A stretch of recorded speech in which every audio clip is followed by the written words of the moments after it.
scared, and they try to frighten you into calling. I'm not here to do that. Tax Relief Advocates is different. TRA is here to tell you that if you owe money to the IRS, whether it's $5,000, $50,000, or $500,000, we have a solution. It doesn't matter if you're sitting in your car, at work, or with your kids. No matter where you are, call now. 800-575-6986. Don't lose hope. TRA can eliminate or reduce what you owe to the IRS. Generous programs are now available that can give you a fresh start. Our passion is taxes and helping individuals fix their IRS problems. We have over 1,000 5-star reviews on Google and an A+ with the Better Business Bureau. You don't need to be afraid of the IRS any longer. End your tax nightmare today by visiting us online at TRA.com or call 800-575-6986. That's 800-575-6986. Tax Relief Advocates. Real solutions for real people. 97.1 FM Talk encourages you to support Red Cross Disaster Relief. Visit redcross.org or text the word Red Cross to 90999 to make a $10 donation.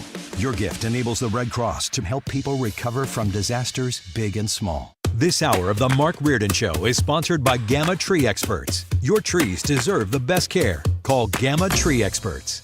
The Mark Reardon Show. There's no big energy coming out of the Democratic Party.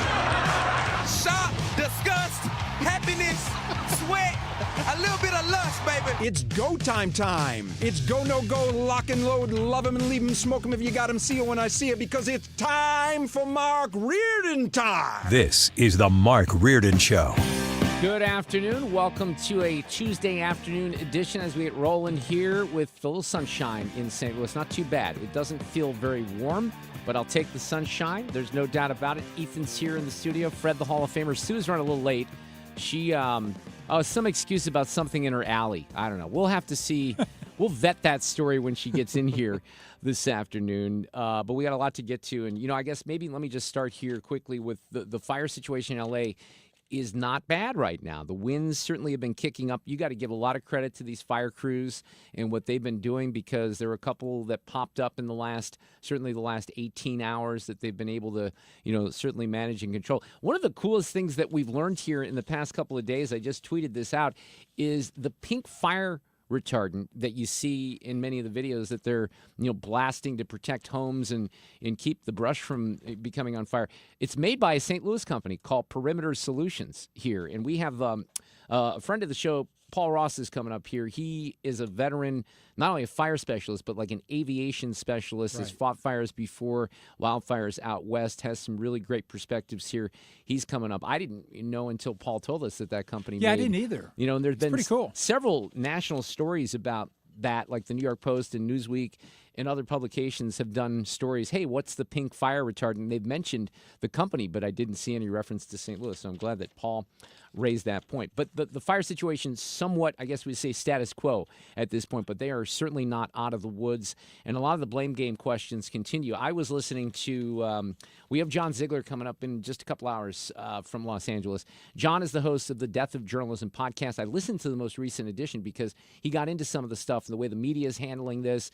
We played one of the bites last week where, there was an anchor that tried to protect Karen Bass and Gavin Newsom by saying, we have not had any confirmation that the fire hydrants don't have any water. And then literally seconds after the anchor says that, the reporter that he goes to comes on and says, yeah, we have confirmation that there was no water in the fire hydrants. It's stunning. So, I think, Fred, one of the things I would say is, this is proof. The last 2 days, 3 days, maybe just today, now we're not out of the woods yet, it's proof that they could have done more to protect these homes and businesses. Not to say that this wasn't a unique fire event with 100-mile-per-hour winds, but there was no preparation whatsoever. I mean, I said something on Tuesday morning when I saw the story in the LA Times.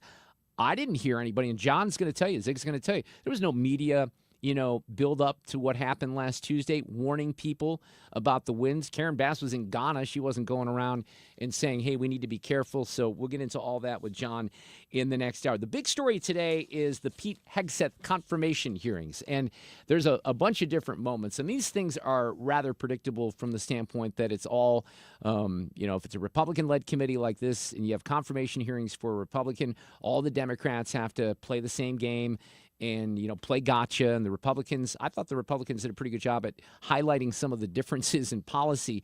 That's for sure this morning. Fred, it's my understanding, is that one over? Yeah, it's done with a vote coming next week. Right. And, it's going to pass. He will certainly clear this. But listen, this was kind of interesting. There's a lot of stuff this morning. There were fireworks that I know Fox covered it nonstop. Did CNN cover it, Fred? Almost nonstop? Yeah, they did. So this is, let me start with a couple of my favorite bites. Who's the guy, Sheehy, right? That was going back and forth? Yeah, Tim Sheehy. Okay, so this is, where the hell is this? I just literally had this particular soundbite. Here it is. He kind of did this rapid fire set of questions. How many genders are there? Tough one. Senator, there are 2 genders. I know that well. I'm a Sheehy, so I'm on board. Oh, a little humor. Look at that. Levity. What is the diameter of the rifle round fired out of an M4A1 rifle? That's a 5.56. How many push-ups can you do? I did 5 sets of 47 this morning. What do you think our most important strategic base is in the Pacific? That's not important. Let's go back to the push-ups real quick. That's a big deal. 5 sets of 47. I rattled those off before I even left the door this morning, too. Thank you, Fred. I haven't either. But why 47? Well, here's my theory. That's a very good question, but here's what I'm thinking. I know why. Because then tomorrow he's going to do 5 sets of 48, right? And then he's going to ramp it up to 50. I don't know. I'm guessing. My theory is... it's Trump. Trump. That's why. Oh. No, that's a better theory. That's funny. That is exactly what it is. Did you come up on that on your own? Did you hear someone? You didn't cheat? Nope. I think that's it, though, he's Fred. not you, I think Mark. it's gotta He be. came up with it honestly on his own. Thank you. And hello, Sue. Hi. Hi, Sue. How are you? Fine, thanks. I heard we had an alley incident. Well, it's just an ice rink in the city. Oh, yeah. Sue was doing her due diligence, checking the traffics on the road herself. Well, hands-on. Yeah. Thank you for that, Ethan. But what really happened was sometimes when you're borderline late, you can make it. When there's ice, you can't. And as soon as I pulled out to the T in the alley, I usually go left, it's quicker, and there was somebody grinding rear-wheel drive car, and it couldn't move. And I did and they were like, nope, go the other way. So I had to back up and go the other way.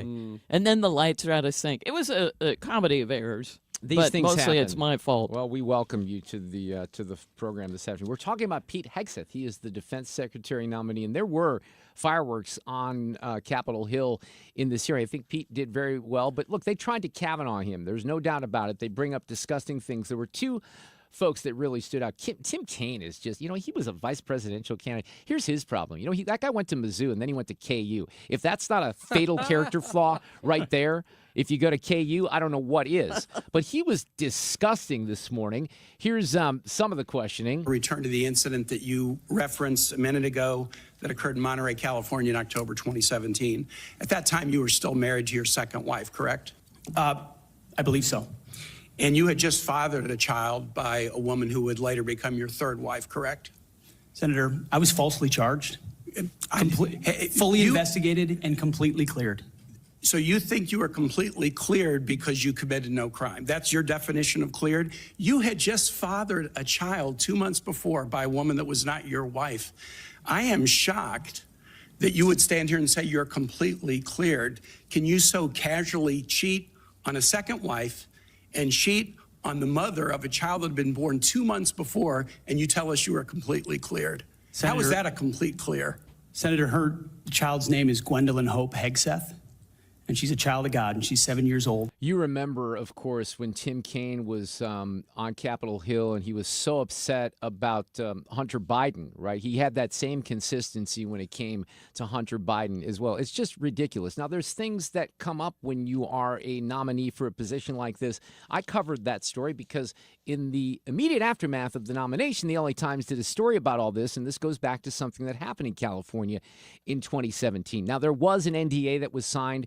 The lawyer and Pete Hegseth say that, these allegations weren't true. You might remember that his mother, and I think his mother was referenced here during some of these hearings, his mom had written him an email. She now says that it, was in the heat of the moment. But he, Tim Kaine and some of these others didn't give up on some of this stuff. Now, if it had been a sexual assault, that would be disqualifying to be Secretary of Defense, wouldn't it? It was a false claim then and a false claim now. If it had been a sexual assault, that would be disqualifying to be Secretary of Defense, wouldn't it? That was a false claim.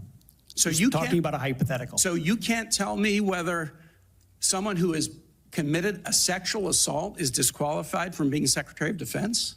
Senator, I know in my instance, and I'm talking about my instance only, it was a false claim. Yeah, so he keeps trying to pin him down on that. I think Kane's trying to make it seem like it's a broader question, but it's not, because he wants to get the answer that they can replay time and time again on CNN. Another question. I assume that in each of your weddings, you've pledged to be faithful to your wife. You've taken an oath to do that, haven't you? Senator, as I've acknowledged to everyone in this committee, not a perfect person, not claiming to be. But no, I just asked a simple question. You've taken an oath like you would take an oath to be Secretary of Defense in all of your weddings to be faithful to your wife. Is that correct? I have failed in things in my life, and thankfully I'm redeemed by my Lord and Savior, Jesus Christ. In finalizing divorces from your first and second wives, were there non-disclosure agreements in connection with those divorces? Senator, not that I'm aware of. Yeah, so this goes on, and he was definitely assigned the role of the bulldog. And, you know, I just don't think that there's a lot of things that happen. If we want to go through the politicians, let's. This is good. I'll get a segue into Mazie Hirono, who and Fred, you know, I texted you. I was driving around this morning, and I was listening to some of this. When I'm listening to it, I'm a little disadvantaged because I don't always know who is doing the speaking. And I texted Fred and said, I think this is Mazie Hirono, who is a senator from Hawaii. He's one of the most revolting, disgusting people in all of Congress. And she kind of proved herself here today with some of these questions.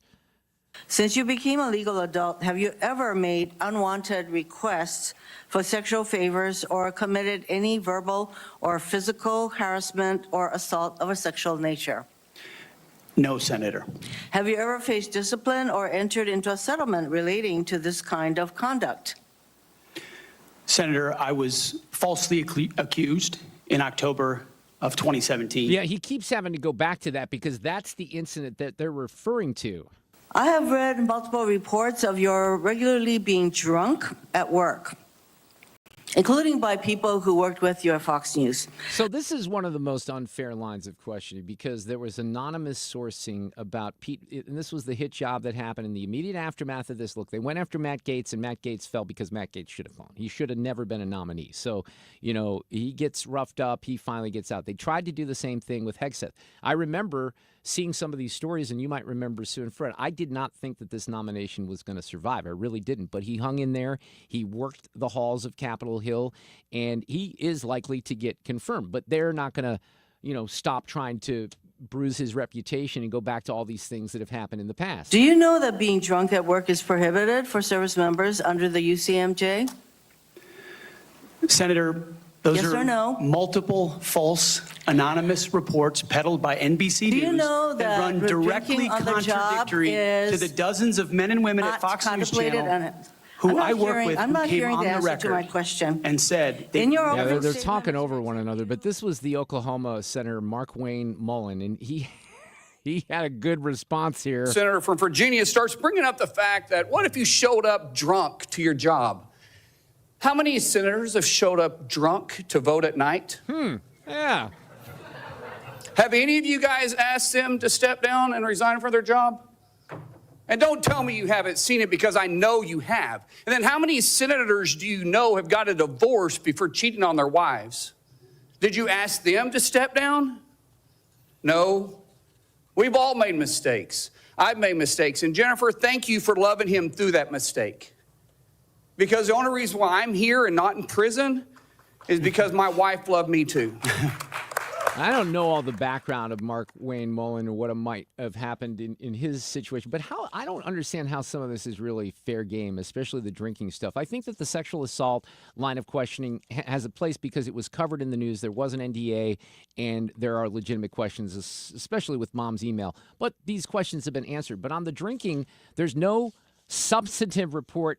And by the way, you know, I would take that seriously as someone who has had addiction issues, have had people close to me with addiction issues. My first response when I heard that about Pete Hegseth is, gosh, I hope that's not true, because it sounds like someone that has, you know, a bit of an issue. But there was no sourcing from that story that was tagged to anyone in particular. It was all the people that didn't even, and Brian Kilmeade and others will tell you this, you know, people that didn't even work with him directly. The people that worked with him on a daily basis never saw any of that behavior, but that didn't stop them from bringing it up at the hearing this morning. So this is what you're going to get, and you're going to get it with more of these, you know, confirmation hearings moving forward. But the bottom line is there's a new sheriff in town starting Monday, and these things are going to change. By the way, on that particular topic, have you heard this, Sue, that I'm not making this up. Yeah. The Village people are going to be at the inauguration. Yeah. And I think they said something like, I saw E! Entertainment cover this story, and there was sort of a line that said,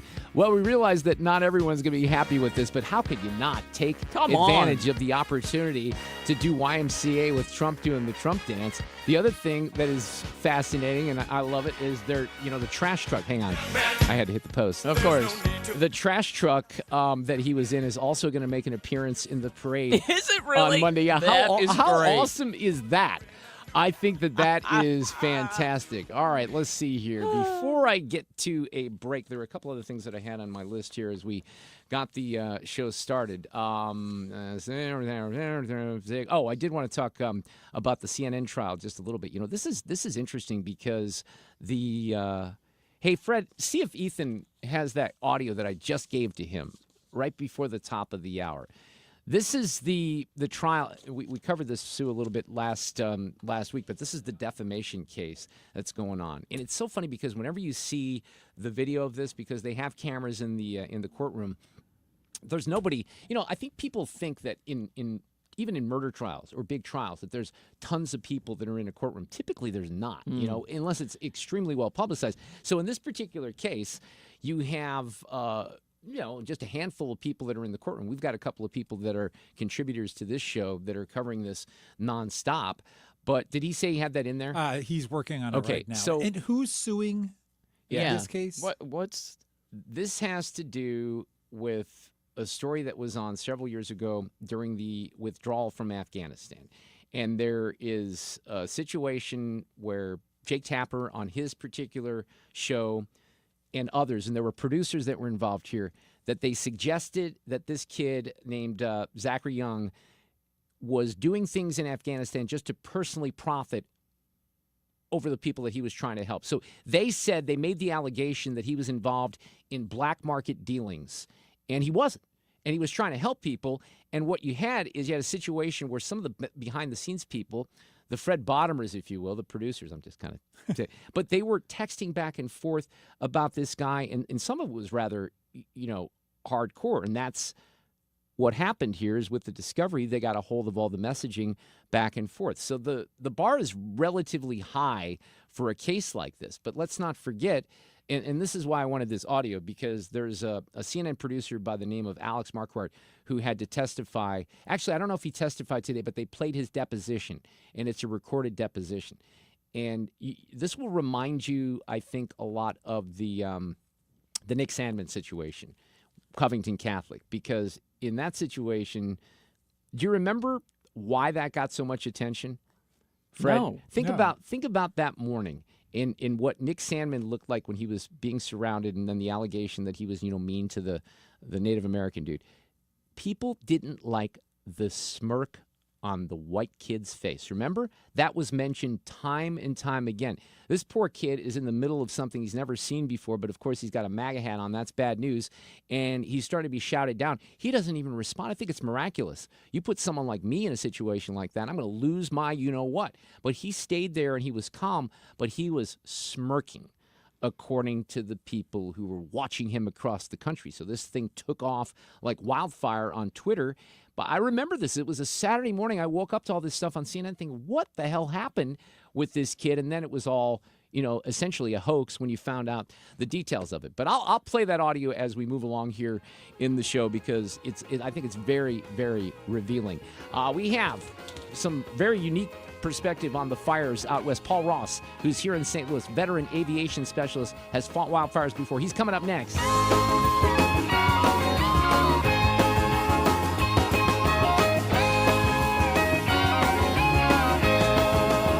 Dependable traffic on 97.1 FM Talk. This report brought to you by Overhead Door Company of St. Louis. And we've got some issues out there. There is an accident southbound 55 at Rivas Barracks, and it started in the left lane. They're working to get that off to the shoulder.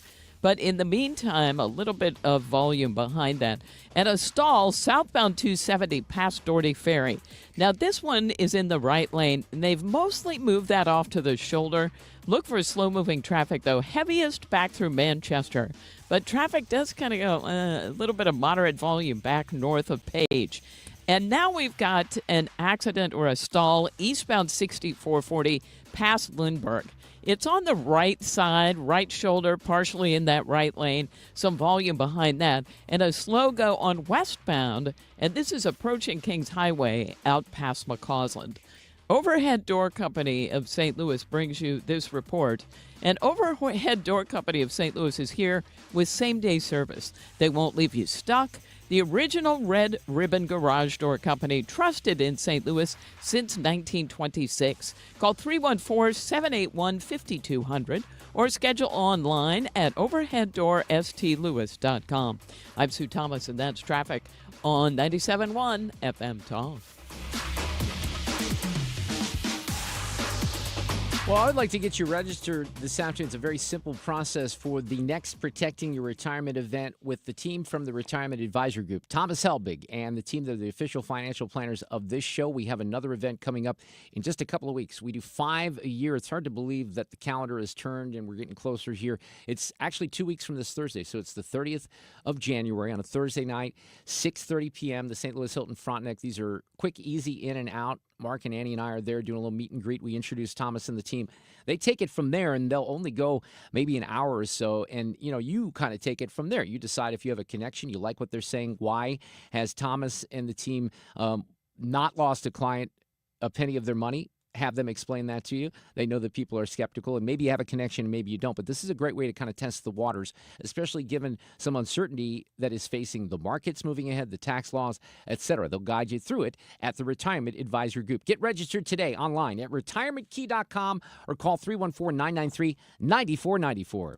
Reason number 52 to choose Diamonds Direct over any other jeweler. Only Diamonds Direct gives you a 110% diamond upgrade guarantee. Let us explain. If you buy a diamond at Diamonds Direct today and decide in the future you want to upgrade to a larger diamond, Diamonds Direct will give you 110% of your original purchase price toward the new stone. For example, let's say you bought her a $5,000 diamond last year, but now she wants to upgrade to a $6,000 diamond. Diamonds Direct will give you $5,500 toward the new one. That's 10% more than you paid the first time. Guaranteed appreciation. Whether that first diamond was $3,000 or $30,000, you get 10% more. Who else does this? And unlike other stores who claim to offer diamond upgrades, at Diamonds Direct, there's no fine print and no minimum purchase requirement. It's 10% more, period. Come and discover real value and buy with confidence. Proud to call the Lou home. Diamonds Direct. Your love, our passion. Local news can come at you fast. Want the latest on what's happening in your backyard? Download the free Odyssey app. Follow your local news station, and you'll get alerts on the top stories making headlines in your city. You can stay in the know, no matter what you're up to, and be among the first to find out when news breaks. Plus, keep tabs on weather and traffic, so you're never caught off guard. To get started, download the Odyssey app. That's AUDACY, and follow your local news station. Wouldn't you like to take a vacation from your bills? Well, you can. The new year is here. Home values are up, and you have more home equity than ever. Now is the time to put that home equity to work for you. This is James Hawkins, president of Golden Oak Lending. Credit card balances are at an all-time high. Why pay 25 to 30% interest to them when you could be saving thousands of dollars after a simple phone call? Golden Oak's mortgage rate is 5.25%. We have no fee to apply and no out-of-pocket cost. And if you call today, you could make no payments for 2 months. But don't wait. This rate won't last forever. Imagine how good it will feel to have those bills paid off. At Golden Oak Lending, we can make that happen in as little as 14 days. And if for any reason your loan doesn't close, we will pay for your appraisal. Call today and take advantage of our 5.25 fixed rate. Call 314-567-GOLD. Golden Oak Lending, cured my blues. 6.19 APR, FHA, 15-year, 20% equity qualified credit. Additional terms apply. NMLS 114937. It's time for a $98 furnace tune-up. HeatingandAir.com. This portion of the show is sponsored by Jerry Kelly Heating and Air. We're thinking green and fairway on the Mark Reardon Show all this week. The St. Louis Golf Expo is at the St. Charles Convention Center January 31st. Just listen to us on the Mark Reardon Show all this week. And when we tell you when to call, you could have a pair of tickets all set up for you. Tickets for the Golf Expo coming up a little bit later in the 4 o'clock hour, I do believe. Hey, I just want to close the loop on this CNN defamation case because this audio is interesting. It reminded me of everything that happened with that Nick Sandmann kid. And, CNN had to cut a big check to him, the Covington Catholic situation. So this is a kid named, I think I misidentified him. Michael Conti is his name. He's a producer. Now, this is in a deposition. Okay, so this is not him testifying in court. But listen to the tone that this kid takes in the deposition. He thinks it's all funny what's going on here. There's a photograph on the screen. Do you understand that to be Zachary Young? I understand that to be Zachary Young. Do you think he has a punchable face? Yeah. So why do you think that? Probably the smirk and the sunglasses. So he had a text where he said, I want to punch this guy. He's got a punchable face. So the attorney says, do you think he's got a punchable face? And the kid says, yeah, it's the smirk and the sunglasses. So that's how they're judging people at CNN. Did you want to nail Zachary Young? No. I wanted to tell the story. Do people at CNN frequently refer to the subjects of stories as mother? I can't speak for all of CNN. I'm just asking if it's something you hear a lot at work. I hear a lot of profanity at work. Is it usually directed at the subjects of stories? Sometimes, not always. Have you ever heard the subject of a story referred to as a mother? I can't recall. What about bag? I can't recall. What about a-hole? I can't recall. If a reporter is talking about nailing a mother, what would you think they meant? Oh boy, does that depend on the context. So those are all words and phrases that were used in the text messages that the lawyers have access to. Wow. But I don't know how this is going to turn out. This is a $1 billion defamation case, right? I don't know how it's going to turn out because I'm not following it every day. Nick Fondacaro is doing great work out there, and I'm following him. And Jessica Cotescu, who we had on last week, is there every day in the courtroom too. But let's kind of think back to this moment, because if I'm on the jury and I see some little, wet behind the ear producer smirking in front of a camera with an attorney not taking this seriously, that you just denigrated, an American war hero, if you will. So I think it's disgusting, and oh my God, I hope it could be very close to the end of CNN, because they're going to have to make some really interesting choices moving forward. All right, we got John Ziegler coming up after 5 o'clock from Los Angeles, the co-host of the podcast, The Death of Journalism. I listened to his latest podcast today. He's got some really good insight and thoughts on the fires, in particular on the blame game. But we have a really great expert here in St. Louis. Paul Ross is back with us. He is the Director of Global Business at Aviation Battery Systems, but he's a veteran aviation specialist, has fought these fires from the air before. Paul, welcome back. How are you this afternoon? Hey, Mark, great to be back. And, all this snow, but we're talking fires, right? It's weird. And let's just start with this, because I mentioned in the monologue, until you brought it up and you put it on our plate, Fred and my plate, I had no idea that it was a company here in St. Louis that supplies all this pink retardant that you're seeing, right? Right. We have endless fire aviation trivia for you. So Perimeter Solutions was the former Monsanto chemical group, and they started developing fire retardant in the 60s. And so on the news, on all these fires, that red fire retardant was developed here in St. Louis by Monsanto and then eventually spun off in 97. And so big history of, tech and solving fire problems here out of the St. Louis area. That's amazing. Before we talk about L.A., a little of your background, because I know when we've talked before, you fought some of these fires in Arizona, for example, right? Right. I grew up in St. Louis and then started in wildland forest fire fighting in 1996.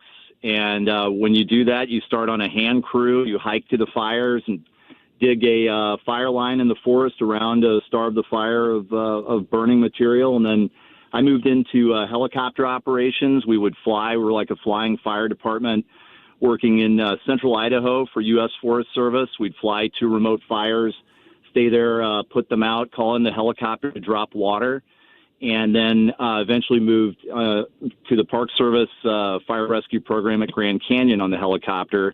But concurrently, I also wrote very heavily for a lot of trade magazines in the fire industry and aviation industry, and kind of got to know the industry that way. And I still keep in touch with a lot of friends who are doing this daily in this fire industry out west, and really track it very closely. Let me just talk about what happened a week ago today. I want to get your level of expertise. Is amazing here in some, reaction to some of the ways that they've, proceeded since then. But on the Palisades fire in particular, in the devastation in Malibu, what was your reaction to that? It all happened so quickly. Right. So in general, nationally, 98% of all wildfires are caught or suppressed and held to less than 100 acres. But in this case, we all saw the winds that had developed. It looks like that fire started up in a very hilly area. L.A., the neighborhoods are all built into the hills. It looked like they're saying it was potentially in a hiking trail area with heavy brush. And in those conditions with the Santa Ana winds, and I just want to note that the Santa Ana season, it starts in October, but a lot of people say it peaks December, January. So this really isn't unusual. The Santa Anas are very pervasive and can spark up like this. So in those conditions, you have humidity levels with this high desert wind in the humidities in the single digits, and dry brush that's been drying for months and months. And so you get an ignition and a fire starts in there, and you've seen the pictures of what happened. And so they count on very actively, though, in Southern California, a aerial suppression response, helicopters dropping water, fire retardant air tankers dropping fire retardant, responding. They couldn't respond. You had all these great ground crews who arguably are some of the best in the world. Southern California wrote the book on the incident command system beginning in the 1970s because of these large, what they call urban interface fires. And so if these guys couldn't handle it, then it was a pretty bad situation. The combination of an aerial attack where you're dropping water along with the engines and ground crews meeting that fire head on because of the water dropping, slowing the fire, that's when you can catch these fires. But in this case, it was off to the races in the heavy brush. And then once structures get involved, they become their own fuel type and a massive heat release coming out of those, unfortunately, those burning structures. So one of the things I said yesterday, because I'm rather addicted to this, as you indicated, I do know the area. I have a lot of friends out there, but I have to give these firefighters and these crews a lot of credit here for the past 4 days. And, today's not so bad right now. It could get worse. But I've been watching these, and you probably have too, where you have these flare-ups, and it certainly looked like it could get bad. There was a house that burned down on Saturday when I was watching it, but these crews got in there with the water drops and the retardant and everything, and they've been able to fight back. Even yesterday or early this morning, there was one that didn't get out of control. Now, we know that we're not out of the woods yet, but then that comes to today, Paul, with the high winds and everything. What are the limitations and the restrictions for helicopters in particular? My understanding is the helicopters are heavier, so they can manage the winds a little bit better than the airplanes, right? Right. They're able to, depending on the helicopter, they use some very large helicopters. They have commercial versions of the military Black Hawk that you see for L.A. County. You also see the Chinook, commercial version of the twin-rotor aircraft. So those aircraft can fly in pretty high winds, but you come to a point where the wind conditions are so bad and you're flying in very, very low level, right? And so you need the ability to get out of a bad situation if you're flying in the aircraft amongst the hills and mountains. So at a certain point, you can't safely do it.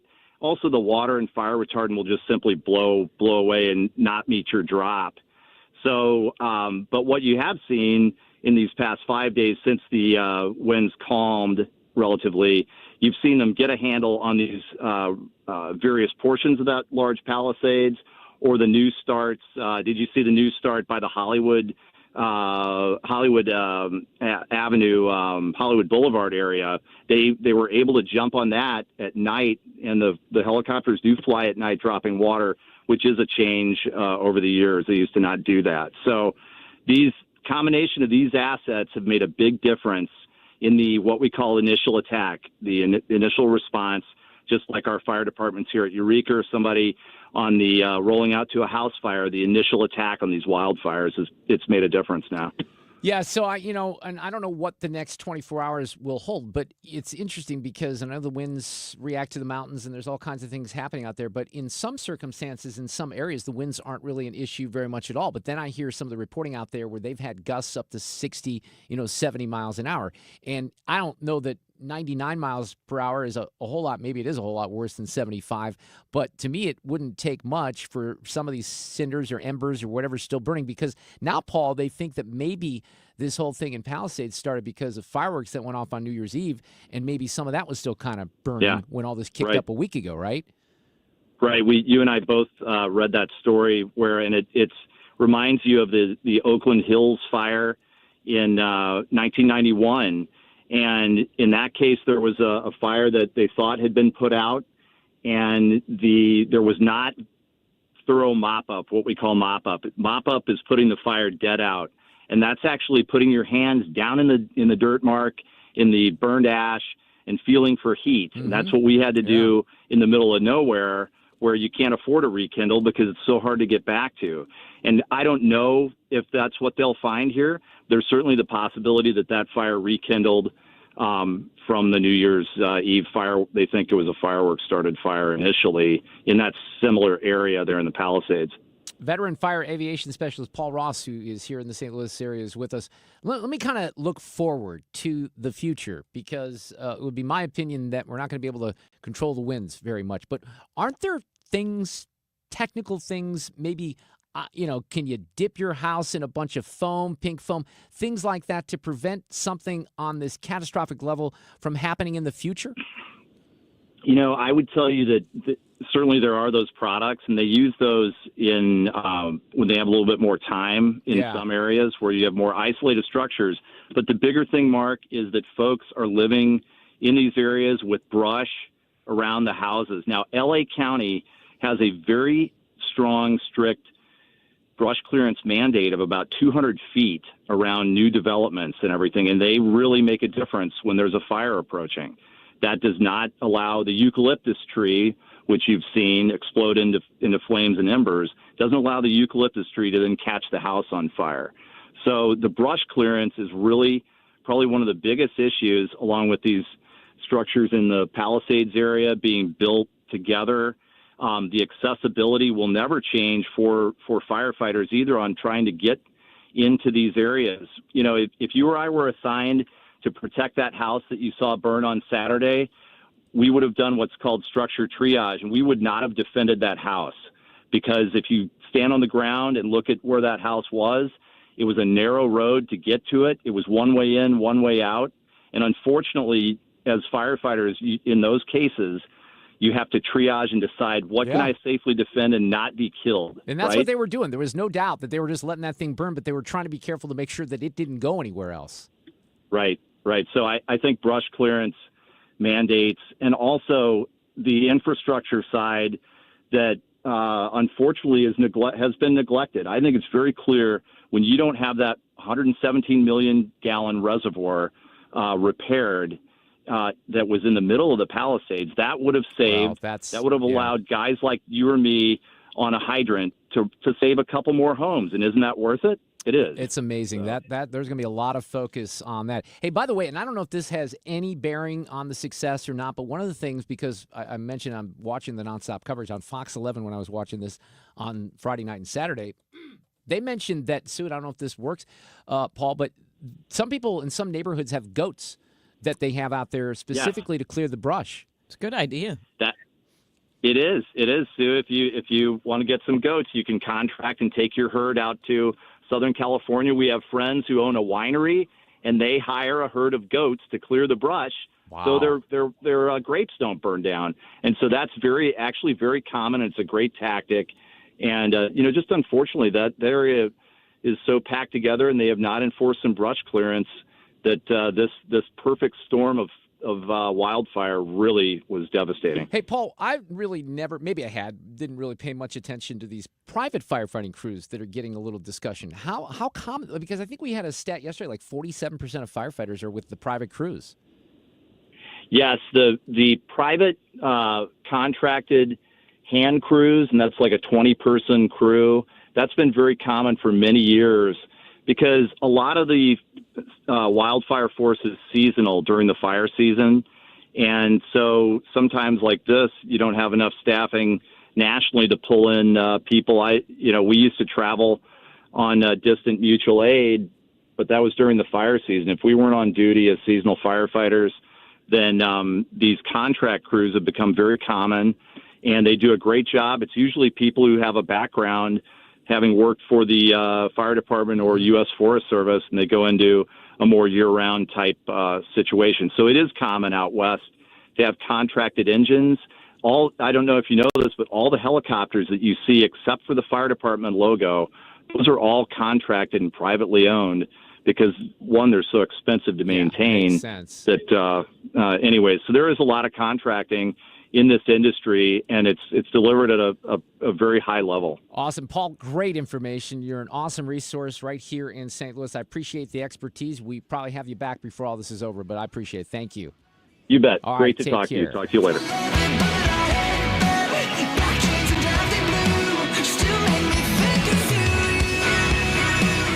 Dependable traffic on 97.1 FM Talk. There is an accident southbound 55 at Rivas Barracks. Now, this is in the construction zone. They've got the left lane blocked and traffic is jammed behind it. There was a stall southbound 270 past Doherty Ferry that's been blocking the right lane, and that has created slow-moving traffic back through about Page. A stall reported eastbound 70 approaching 141. We have a stall reported westbound 44 past Murdoch. Watch for that in the right lane. And this stall is westbound 255 on the ramp to Lindbergh. That one is actually on the right side. It looks like you can get around it. If you are headed into Illinois, we look good on the bridges downtown. I'm Sue Thomas, and that's traffic on 97.1 FM Talk. Right now, the Fix-It-Right guys at Jerry Kelly will come tune up and inspect your furnace for just $98. It's normally $143, and that's very little money for a whole lot of peace of mind. Check it out now at JerryKelly.com. If better health, more energy, and detoxing your body are some of your priorities this year, get Active Liver today and start the year off knowing you're giving your liver some well-deserved relief. You can find Active Liver in stores at your local CVS or online at Amazon or NewNordicUSA.com. How is your immune system this winter? All I'll tell you is that my wife and my daughter have been sick. I've not been sick this winter, and can't make the claim that it's because I take Neovitin vitamins. But look, multivitamins can help strengthen your immune system, especially here during the winter. Vitamin C and zinc. Even, I've talked about my eyes before. Multivitamins, antioxidant vitamins, which Neovitin has, and minerals can prevent age-related macular degeneration. There's all kinds of things. If you're pregnant or know someone who's pregnant, you don't maybe get the proper nutrients. I've talked about vitamin D. We wear sunscreen. You don't get enough vitamin D.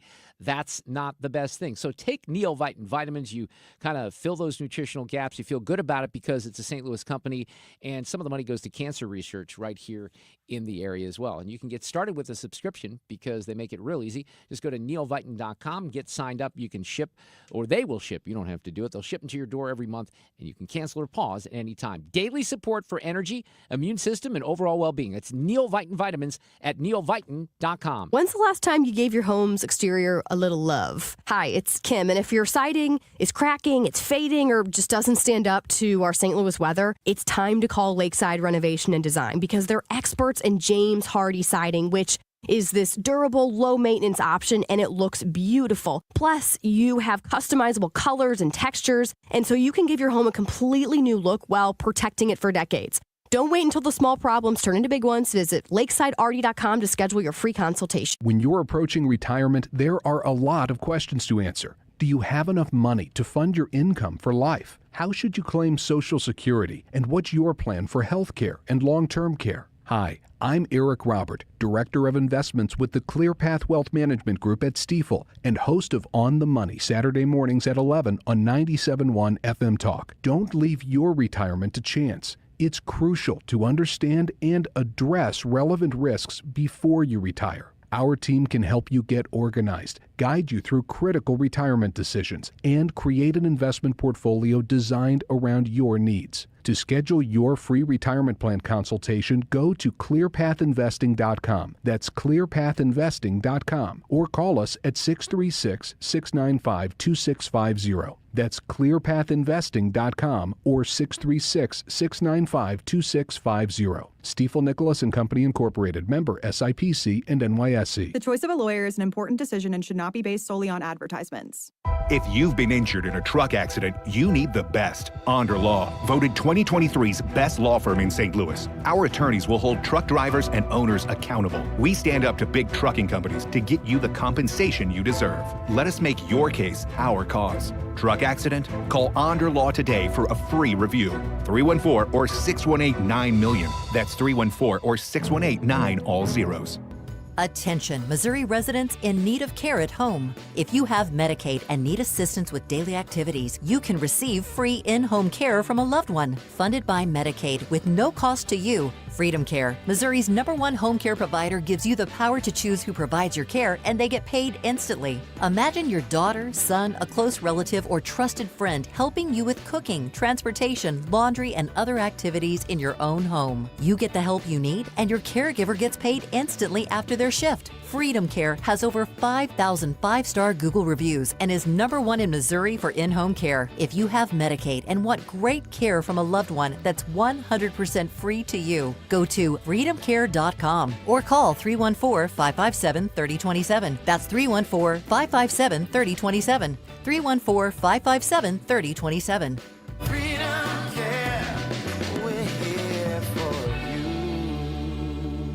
If you're trying to sell a home, there's only one agent in town that I trust, Mark and Neil Gelman of eXp Realty. My friends Mark and Neil have the best system to connect you to the best qualified buyers, getting your home sold fast and for top dollar. 314-336-1991. Go to thegelmanteam.com.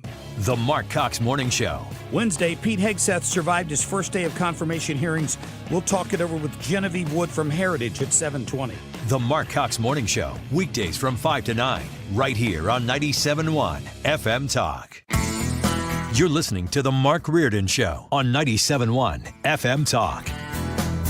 Well, we got a bit of a traffic situation, Sue Thomas. Yes, we have an overturned vehicle that was smoking, possibly on fire, and this is northbound 270, north of Dorset, and they've got the left lanes blocked. It is really jamming behind it. All right, we'll keep an eye on that this afternoon. Sue will be back after 4 with Sue's News, so we'll get you updated on some of the fun stuff this afternoon. Also, Charles Lipson, our friend from the University of Chicago, Professor Emeritus, will join us to talk about some things related to confirmation hearings, etc. My friend John Ziegler from the Death of Journalism podcast out in L.A. has some great insight. He's been, out in Los Angeles most of his life, and he'll relate not only to some of the things that are happening out there, but the policies and the DEI nonsense. I heard his podcast today, a lot of discussion about that. I love the fact that there are people on the left, and I didn't mention this last week. We didn't even bring it up on the roundtable. Wesley Bell voted against, like a bunch of other Democrats in the House, against the Lake and Riley Act. Why? Well, because you have to be someone who cares more about people who are not in this country legally than tax-paying American citizens. Well, if I'm in his district and I'm a poor African-American person and he's not voting for this, I say, hey, wait a second. Why? Why in the world would you not care about me because I'm an American citizen? Yep. So Michelle Goldberg, one of the nut jobs over at the New York Times, and we lost one nut job this week. Jen Rubin from the Washington Post decided to call it quits. Oh, she'll be sorely missed.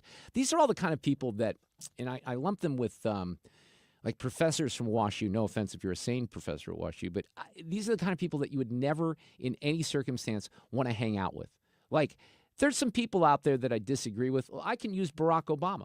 I bet I could watch a football game, or a baseball game, or talk music with Barack Obama, right? I couldn't do that with Jen Rubin or Michelle Goldberg or some of these other nut jobs out there. So she writes this column. It's in the New York Times today about the Lake and Riley Act. Democrats will regret helping to pass the Lake and Riley Act. And at one point she goes, this is understanding that some Democrats would would support this. But if all the bill did was mandate the deportation of migrants convicted of petty theft, it would make sense for many Democrats to back it, if only because there's so little political upside in defending the rights of undocumented shoplifters. But she says the bill, this is where it gets interesting, the bill goes much further than that. So it mandates federal detention without bail for migrants who are merely arrested for any theft-related crimes. Well, gosh, I like that idea. That sounds pretty good to me. Let's say they're not here legally in this country. They've also broken another law. Let's see if we can decide if we need to deport them, because I think that might be something we would want to do. The bill applies to many immigrants who are authorized to be here, including dreamers and those with temporary protected status. The legislation contains no exemption for minors. So she points out that Ilya Salmon, a law professor at George Mason University, the Lake and Riley Act could mandate the indefinite detention of a juvenile child of asylum seekers arrested for swiping a candy bar, even if he or she didn't do it. Well, that might be an unfortunate situation, but let's think about what the parents did to come to this country and put their kids in jeopardy anyway. They did it because they wanted to give themselves and their kids a better life, but there are consequences for crossing the border illegally, and there should be consequences. One of the acts, she says, one of the act's other provisions would give state officials unheard of power over immigration policy. If the bill passes, the state attorney general could sue to block all visas to people from recalcitrant countries that don't fully cooperate with the United States in accepting deportees. Good! That would be awesome if Andrew Bailey would sue to block all the visas from countries that don't cooperate with the United States. So I think this is a good bill. It passed the House overwhelmingly last week. It's going to pass the Senate. You got John Fetterman and others that are co-sponsors, even Ruben Gallego of Arizona, who's a Democrat, co-sponsored this. Fetterman, he said last week, look, if you can't vote for the Lake and Riley Act, hey, attention, Wesley Bell, this is why we lost the election, right? He gets it. I don't know why Wesley Bell doesn't.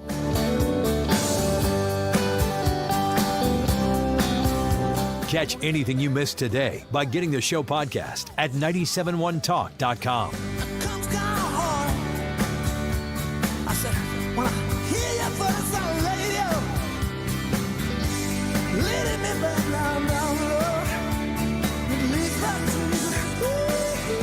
Dependable traffic on 97.1 FM Talk.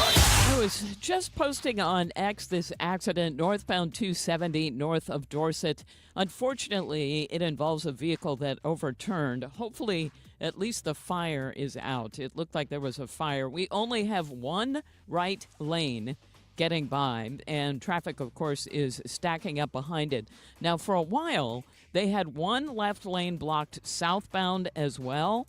And that appears to still be the case. There's not much of a shoulder there. So there are delays north and southbound. Again, this is an accident northbound 270 north of Dorset. Well, we already had a jam southbound 270, and this is near Page, down to an accident south of Doherty Ferry in the right lane. Southbound 170 is jammed from Olive down through 64.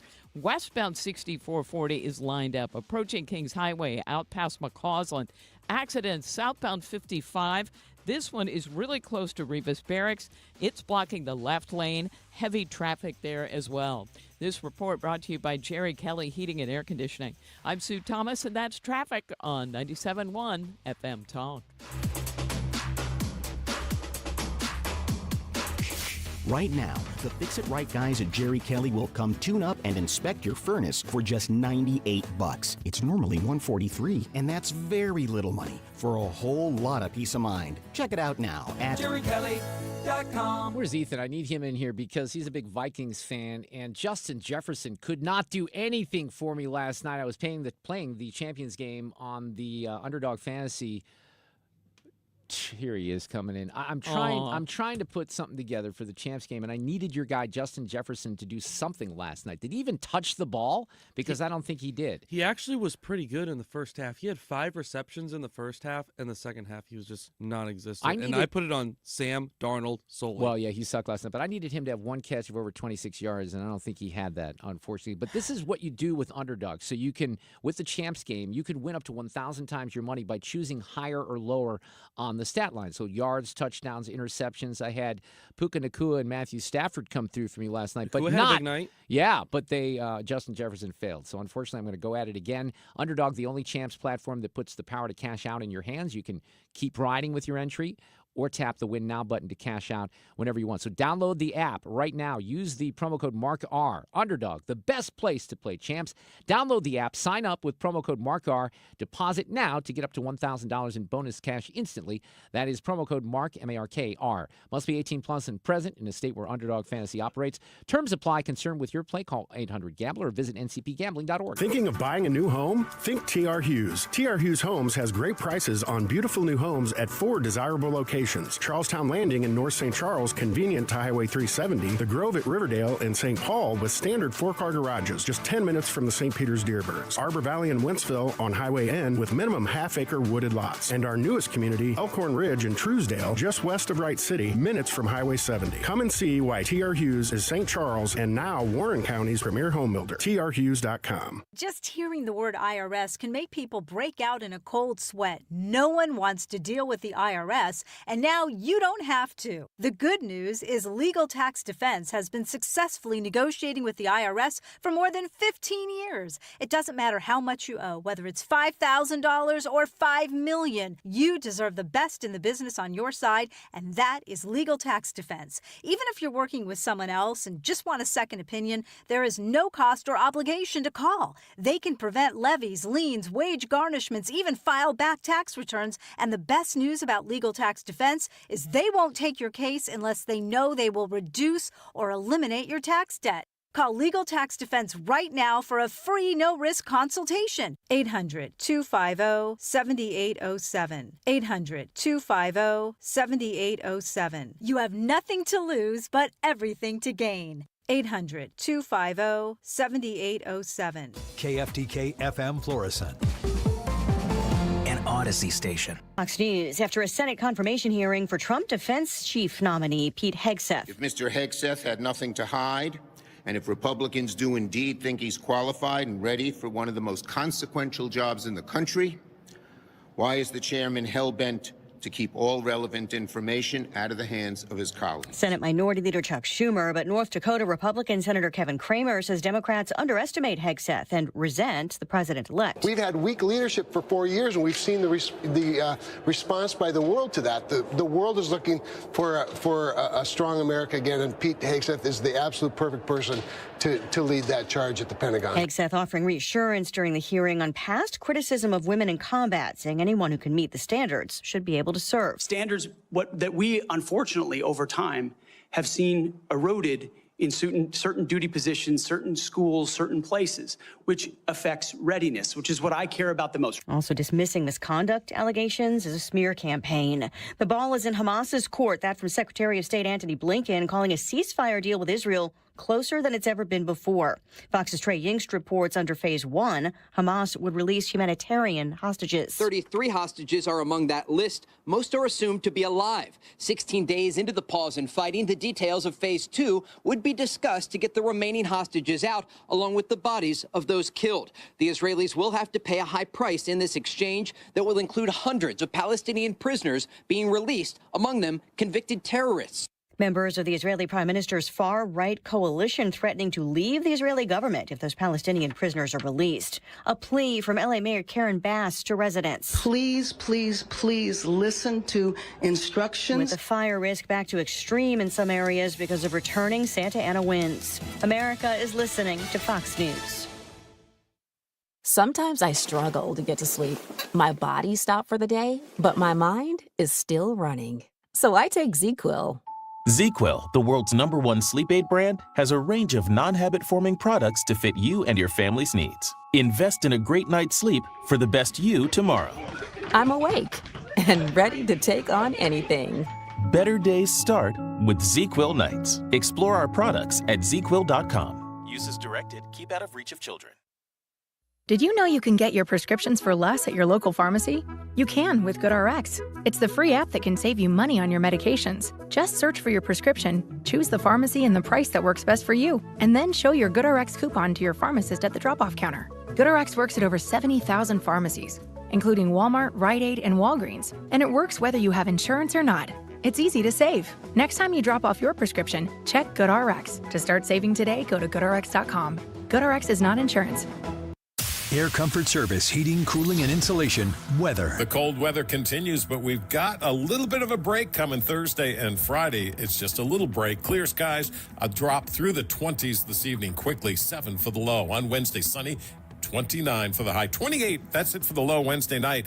Winds will be turning to the south, so temperatures actually rising a little bit on us on Wednesday night. That's that southerly flow. Thursday, sunny, a little better, 41. This is 97.1 FM Talk. Chief Meteorologist Dave Murray. I'm Chad Robison with Your Money Now. The Chinese government is reportedly mulling a plan that would allow Elon Musk to acquire TikTok's U.S. operations to keep the app from being effectively banned, according to Bloomberg.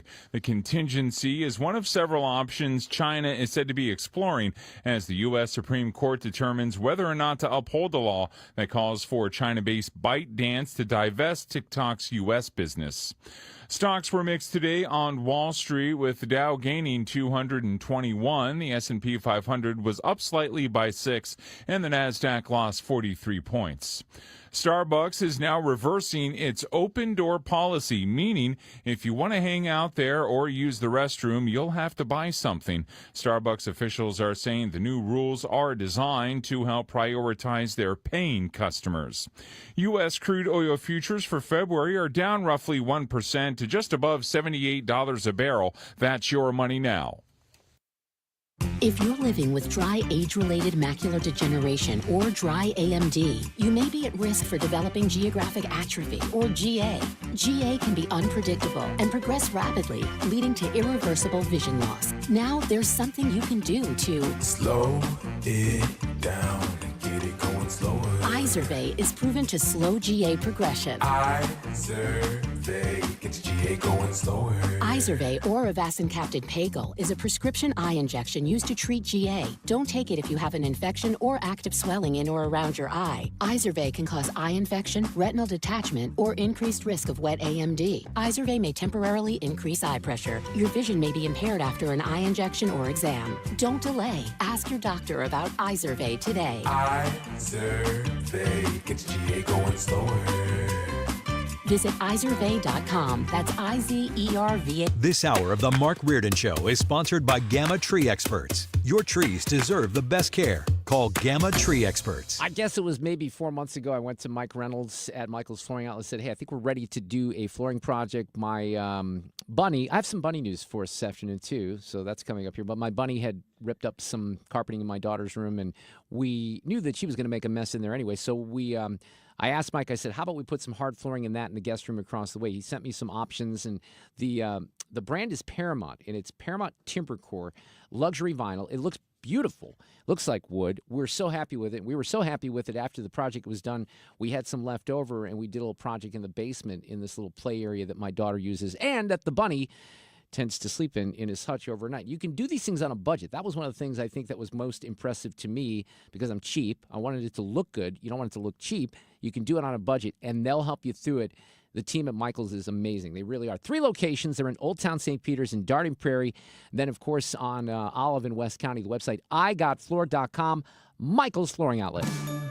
The 28th Winter Warm-Up is coming to Busch Stadium and Ballpark Village January 18th through the 20th. The event features 3 days full of non-stop Cardinals family-friendly fun, including tours of the Cardinals clubhouse, admission to the world-class Cardinals Hall of Fame and Museum, plus access to the Cardinals Care Store, autographs, auctions, and an exhibit hall full of sports memorabilia and more. Tickets are on sale now. Proceeds benefit Cardinals Care and its mission to care for kids in the community. Find more details at cardinals.com/WWU.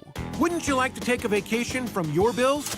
Well, you can. With credit card balances at an all-time high and Golden Oak's 5.25% rate, you could be saving thousands of dollars after a simple phone call. Call today and get your cash in as little as 14 days and make no payments for 2 months. Call 314-567-GOLD. Golden Oak Landing cured my blues. 6.19 APR, FHA, 15-year, 20% equity qualified credit. Additional terms apply. NMLS 114937. Annie Fry here. If you're nearing retirement or already retired, call my friends Thomas Helbig and Bob Kershaw with the Retirement Advisory Group. They'll show you how linking to the market is much safer than owning the market for your retirement savings. They are the official financial advisors of my show. Go to retirementkey.com. Follow Mark on Twitter at Mark Reardon KFTK and Instagram at Mark Talk. You're listening to The Mark Reardon Show. All right, we got Sue's News coming up here in just a minute. Do you need to share any traffic information as we get started? Yeah, we still have a major accident blocking lanes on northbound 270 north of Dorset. This was an accident. They must have been going at a higher rate of speed than one should, but we've got an overturned vehicle. It was smoking, and the fire appears to be out, but only the right lane is getting by on northbound 270, and it's really jammed. All right, be careful out there, people. It is nice and sunny, and it's not too bad with the temperatures. Dave Murray's forecast saying we're getting a little break here in the next couple of days. I'm kind of pissed. I know you guys won't be, but you know what the high temperature here Friday is going to be? 7. Must be 50. 58. 58. Yes, you know what you know what the temperature in Las Vegas will be when I get there? 48. 58. Pretty much the same thing. Pretty much the same all right. thing. And they're getting down this weekend. I've been there during the winter plenty of times, but it's down to freezing, like 32, 33. That's a bit of a shock to the system out there. Well, do they all empathy, have Sue? I do they want all have empathy. furnaces? Yes, there's furnaces involved. Yeah, they have heaters. Yeah. Well, that's a decent question. That place It gets cold is out the there. desert. Right, but It it is the gets desert. cold at night in the winter. All right, I have 3 topics here pre-Sue's News. The first involves delicious oatmeal cookies. Oh, God. Which are out in the producer room there. I forgot to send the recipe To Becky. Yeah. Darn it. All right, sorry about that. She told me yesterday, she scolded me because she said, didn't you hear Sue say that she had a recipe? You just ignored her, Yeah. you big mouth, loud that talker. also happened. That's not good. That happens sometimes. Yeah. The host recognizes that. So I was scolded by my wife last night. But the cookies, I finally, and again, I realize that the most important thing on the show is people wanting to know how my cookies went the night Yes, before. oh, for sure. But I had not nailed the oatmeal raisin, and I did it this time. I think it's really good. I had one last hour. They're really good. Thank you, Fred. Then I'm just telling you, I know some people, it's not their thing, but I had the most awesome slow-mo Olympic caliber moves video of Oreo this morning that I put on Twitter at Mark Reardon KFTK. Rabbits do these binky things when they're happy, and this one was amazing. He looked like he was snowboarding or something in the air. It's so entertaining. Fred, you can vouch for that as well. It was amazing. It's real good. And we decided, I think we're going to show, we're going to put an Instagram account. Very limber. He is. Very limber, Just says look at, Fred. when you watch the video, look at his ears in particular. So when you see this one, it is All right, I'll take a Hall look. of Famer. And Mark does them in slow motion. Yeah, so so you they're can really see good in every slow-mo. move. Well, he moves too fast if you don't do Well, slow-mo. he's a but rabbit. we're going to create an Instagram account for Oreo, I Oh, think. that's a good idea Yeah. because, frankly, he's your favorite thing. I think so. Yeah, it's like cookie baking. Well, the- Oreo, The everybody stream, else. The cookie stream bake- has a great view of this right now. I'm showing it on the stream right now, and you can see Oreo jumping. You got him in his all over pause, the place. in his moment where he's paused, though. You got to Wait, start I it have to from look the at the beginning. screen to see it. Yeah. Well, we'll get back to that later. But, Ethan, I wanted you in here because I wanted to talk about an update on this Philadelphia fan. This poor guy, well, I don't think he's a poor guy because I think he should be banned. So what happened is that the Packers-Eagles game on Sunday in Philadelphia, there was a woman who had Packers gear on next to her, I think, boyfriend or husband. And the boyfriend is recording some of this, and there's an Eagles fan in the row above her that is just berating her and drops the C word on her a couple of times, which I think is, there's things that cross the line, and that crossed the line. So the guy captures it. Barstool and a lot of the other sites out there blast this out there. I tweeted it basically saying this is revolting. Find this guy. Well, they found him. Of course, you're going to find the guy. So the guy's name is Ryan Caldwell, and he's in a little bit of trouble right now. BCT Partners is described as a DEI-focused management consulting firm based in East Brunswick, New Jersey. They know where this guy works. The company says he's in even more trouble because of the company. It says they aim to harness the power of diversity, insights, and innovation to transform lives accelerate equity and create lasting change, and drop C words on young women watching football games. The irony. Apparently. Right. So the company said the management of BCT Partners has been made aware of a video involving an employee. BCT Partners denounces this type of behavior. We take this matter very seriously. I don't know if he's going to lose his job, but the Eagles have said that he's not going to be allowed back into the stadium. How do they really do that, though, right? Yeah, how do you do that? It's the same way that the guys that back during the World Series, the guys that tried to take the ball out of Mookie Betts' glove, like they got banned from every MLB stadium for life. How do they know it's them? You put a hat on and some sunglasses and you walk in. It's going to be, I'm sure that their cards are going to be recognized and their names, like when buying tickets. I'm sure that anytime that they try to, they'll be automatically refunded. And I'm sure there will be some sort of, with the technology that ballparks have facial, today, whatever. face doesn't ID of Citi some sort. Field have like facial ID, facial recognition? Well, I know that Maybe. the casinos in Las Vegas do, because if you're banned from a casino, they're going to pick you up on the facial recognition. You're probably not going to get in. But this is just so disgusting. I know that people give, I've been in sports situations where I'm a fan that is in a stadium where, you're one of the only people that's a fan of the opposing team, right, and vice versa. I give, other fans trouble. I think that's part of going to see live sports, but this crosses a severe line. And, one of the things that I think people reacted to yesterday is how in the world the boyfriend didn't, whoop up on this guy.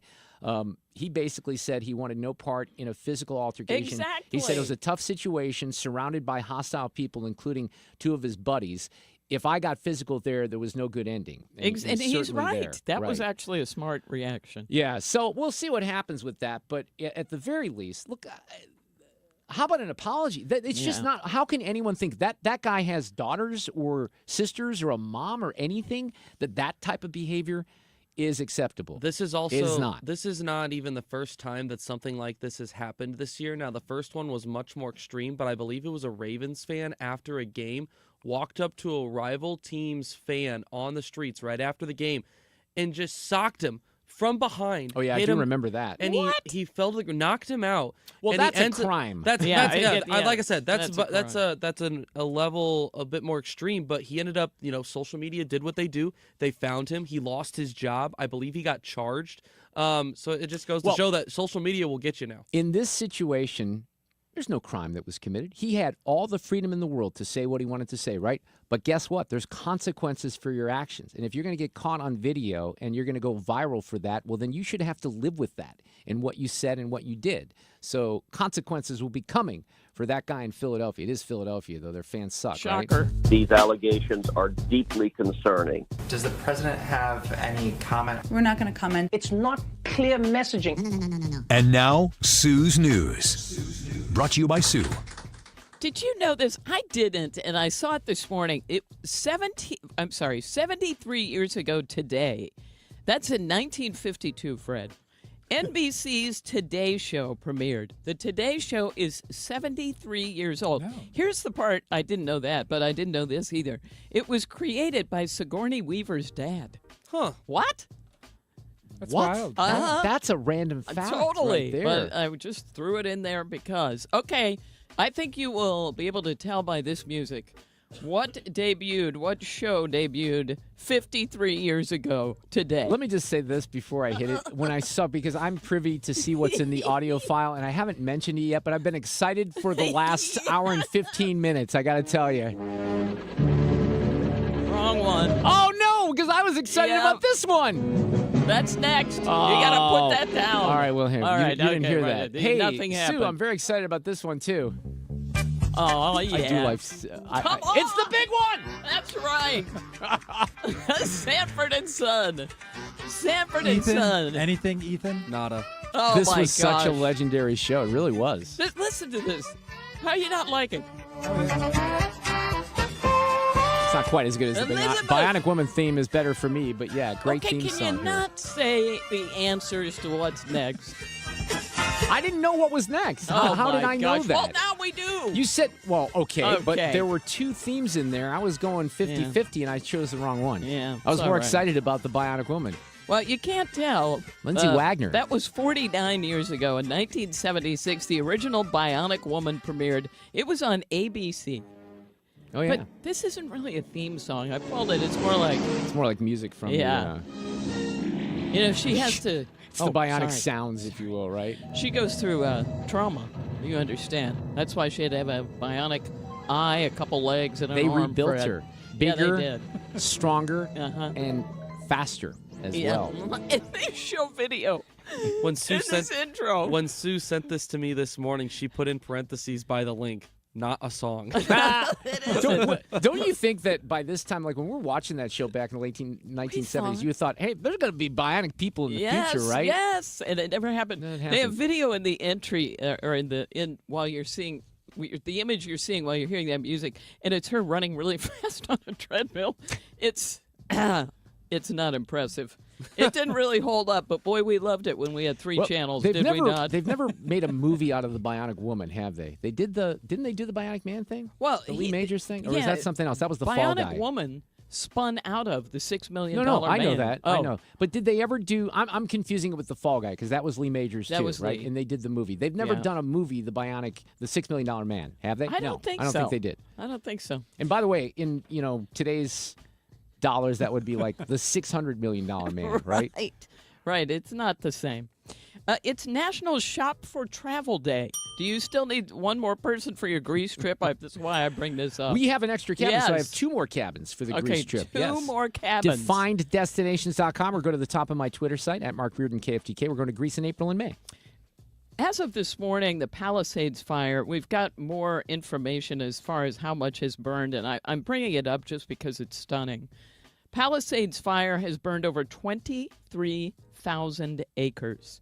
The Eaton fire, 14,000 acres. The Horseshoe fire, over 4,500 acres. And another fire, the Hearst fire, at 799 acres. Jeez. It's just outrageous. The good news is, and we're going to get John Ziegler to update us, the red flag warnings are out. The winds are really kicking up, but there's more evacuation orders. However, I think the fires are somewhat under control, which is good right now. But look, this is far from over. But these crews are doing amazing work right now. They really are. Yeah, they really are. The way you geared it kind of yesterday, Mark, I thought that it was about to get almost double in damage just from the winds picking up yesterday. So the fact that we're not hearing about more catastrophe than we've already had really is a good thing. It's a godsend, honestly. Well, and it's, it's not going to be as catastrophic as last week because we hope, because there's more preparation. But these winds are tricky. And, think about living out there. This evacuation zone is relatively sizable. And if you got to go, you got to go. You leave your house, you don't know if you're ever going to see it again. Oh, jeez. I've just got a couple of side stories. More and more comes out. For instance, Tom Brady has reportedly hired private security to protect his $20 million L.A. mansion from looters, because looters, of course, the problem now. And the FBI is seeing about 20 to 30 drones a day. Now, these things, people are getting up there and flying them, trying to get great shots of what's happening. The unfortunate thing is, at least one has collided with a firefighting plane, and it's really causing issues. It downed the plane. Yeah, so they're really trying to watch out. I think that plane has now been repaired and is supposed to be back in service. But that was a terrible thing because I think they only had 2 of those. Yeah, that's what I heard as well. Yeah, it's a big deal. It's not great. Okay, Timothée Chalamet is going to host Saturday Night Live on January 25th, and he's going to be his own musical guest. No word if he'll be singing Bob Dylan. But, of course, he's been getting rave reviews for that. Did you who saw it? Was it somebody in here, I liked Mark? it quite a bit. Yeah, I thought it was you good. who did. And I'm not, the biggest Bob Dylan guy, but I thought it was well done, and I thought he was excellent. And see, the whole thing with that movie is you got to buy into the music, and the music for me worked. He was playing the music live. They didn't even dub it in. James Mangold took the takes of Timothée Chalamet when he was just playing them on the sets. Yeah, I thought it was cool. That's the best way to do that. But much more important than that is the week before he takes the stage, Chappelle will host. And we do love Dave Chappelle. So he'll be on SNL before that. I have some high hopes for Chalamet too. One, because obviously he's made his name well known in the actors world. But a few weeks ago, it was probably a month ago, he was on College Game Day. He was the guest picker, and he really impressed himself among some of the sports analysts. He was perfect in his picks, and a lot of people on social media were really impressed with his work. So hopefully he has the comedy skills to match this as well. Wait, who is this that did so well? Timothy Chalamet. Oh, he really? Yeah. See, he would have been a guy I would have never wouldn't thought have that was a guy that had any kind He of in-depth went knowledge like of 7 football. for 7 in Look at the him. picks. I mean, and some of these were like the early it was rivalry week. That's what it was. And these were even like the smaller rivalries. And he was like throwing out all these stats. He clearly did his prep. And all the See, I guys, love that. Herb Street and all these guys are like, who is this guy? And, you know, there's one of the guys that Dave Klein's a fan of Eric Church as well, but Eric Church is a big college football guy, and he's gone on game day and done the same thing. I was like blown me away with his knowledge of football. That's awesome. That's fun. It's always cool when somebody steps up out of nowhere. Yeah. Fred found this story. Arby's is trying to help its customers keep their New Year's resolutions just in name. For this week, the fast food chain is launching its New Year's Same You menu. And it's renaming some of its classic offerings as healthy alternatives. Small curly fries is listed as steamed vegetables. And the double beef and cheddar is a salad with dressing. I'm not sure how beef is a salad with dressing, but okay. And they say that the new menu will take the pressure off those held accountable by family and friends for keeping their goals. So, Ethan, feel free to go to Arby's this week. So, you know what's funny, and I don't know. Yeah, there is some kind of shaming involved. Well, if you is there? Order Yeah. something bad. You know what's funny? I literally remember the last time I went to Arby's. And I'll tell you when it was. In the aftermath of 9/11 in 2001, I went to Durango, Colorado with a bunch of law enforcement folks from Milwaukee and went on an elk hunting trip and mule deer, and it was fantastic. But on the way, and I think it was like in Nebraska or somewhere in Colorado, we went to Arby's. And it was, I don't know why this sticks out. I don't know that it was particularly something I loved that day, but it was the last time I was ever at Arby's. Even though they have the beef. They do. I've not been back. Or the meats or We have something the like meat. that. They have right. the meats. I don't think I've ever been. Wow. Well, that's think I have. neat, too. But in your defense, you have grown up in Lion's Choice country. Exactly. And there True. is nothing better. There was an Arby's in my hometown growing up, and there was not a Lion's Choice. It was just, I don't know. Interesting. Lion's Choice or nothing. That's what I say. I'm with I do Sue. like I'm on Lion's Team Choice. Sue on that. Yeah. Uh-huh. And finally, in Sue's news, we have today's random fact. Okay, the first Super Bowl was carried by both CBS and NBC because of their TV contracts. It was on 2 networks. No other Super Bowl has been on more than one network. Just the very first one. Boy, that would before never they happen figured it today. out. Can you imagine that would happening never today? happen today. We fight over streaming. So, yeah. yeah. Well, it will be on different platforms owned by the network, but it will Yeah. not be, Right. because they do the Nickelodeon thing and stuff like that. There you go. There's Sue's News for a Tuesday afternoon edition. Our friend Charles Lipson, Professor Emeritus from the University of Chicago, is coming up next. When after all, it's just a compromise of the things we do for love. The things we do for love. The things we do for love. The things we do for love. The things we do for love. Dependable traffic on 97.1 FM Talk. We've got this accident. Unfortunately, it's a serious one. It is northbound 270 north of Dorset. They still have the left lanes blocked. Only one right lane is getting through. We had an overturned vehicle involved in this. Traffic is really jammed behind it. Right now, it's almost back through Olive. And then we had yet another accident reported on northbound 270 just north of Olive. And it's just in the jam behind it. So now we have a jam there as well. Now, most of the heavy traffic is there, but it's put extra volume on southbound 170, which lines up now approaching Olive down through 64. Also heavy and slow, westbound 6440. And this is approaching Kings Highway out past McCausland. Eastbound lines up near Jefferson, headed for the Poplar Street Bridge. And slow pockets on southbound 55 out of downtown, mainly in the construction zone, as you head on down toward the Rivas Barracks area. But south of there, it actually looks just a little better. This report brought to you by Overhead Door Company of St. Louis. Overhead Door Company of St. Louis is really the best, and they have been around for years. If you need a new garage door, this could be your lucky day. Entries are now open for the $5,000 sweepstakes at Overhead Door Company of St. Louis. Enter now at overheaddoorstlewis.com. I'm Sue Thomas, and that's traffic on it's 426 and 97.1 FM Talk. Hey, apartments are filling up at New Perspective in Weldon Spring, and it's a beautiful, beautiful facility, assisted living and independent living. There's a memory care facility, New Perspective Senior Living. It's a company from Minnesota that's never been in Missouri, and my guess is they'll expand because there's such a great reaction to what they've put up in Weldon Spring. It's a great location, easy access to 6440, next to Persimmon Woods Golf Course. The company has facilities, it's a Minnesota-based company, but they are in North Dakota, Wisconsin, Illinois, Indiana, Ohio, Pennsylvania, now here in Missouri. They have a great video up online at npseniorliving.com. Todd Novacek, who's the founder, was inspired to go into this particular line of work because he and his wife cared for his mother-in-law, Betty Berkeley, when she had Alzheimer's. So they came up with a philosophy that you can still have a strong, independent spirit while coping with something that is tough like Alzheimer's disease. And that's what New Perspective was sort of founded on, and they do great work. Beautiful apartment specials right now. So if you'd like to get in on that, take a tour. The website is real easy.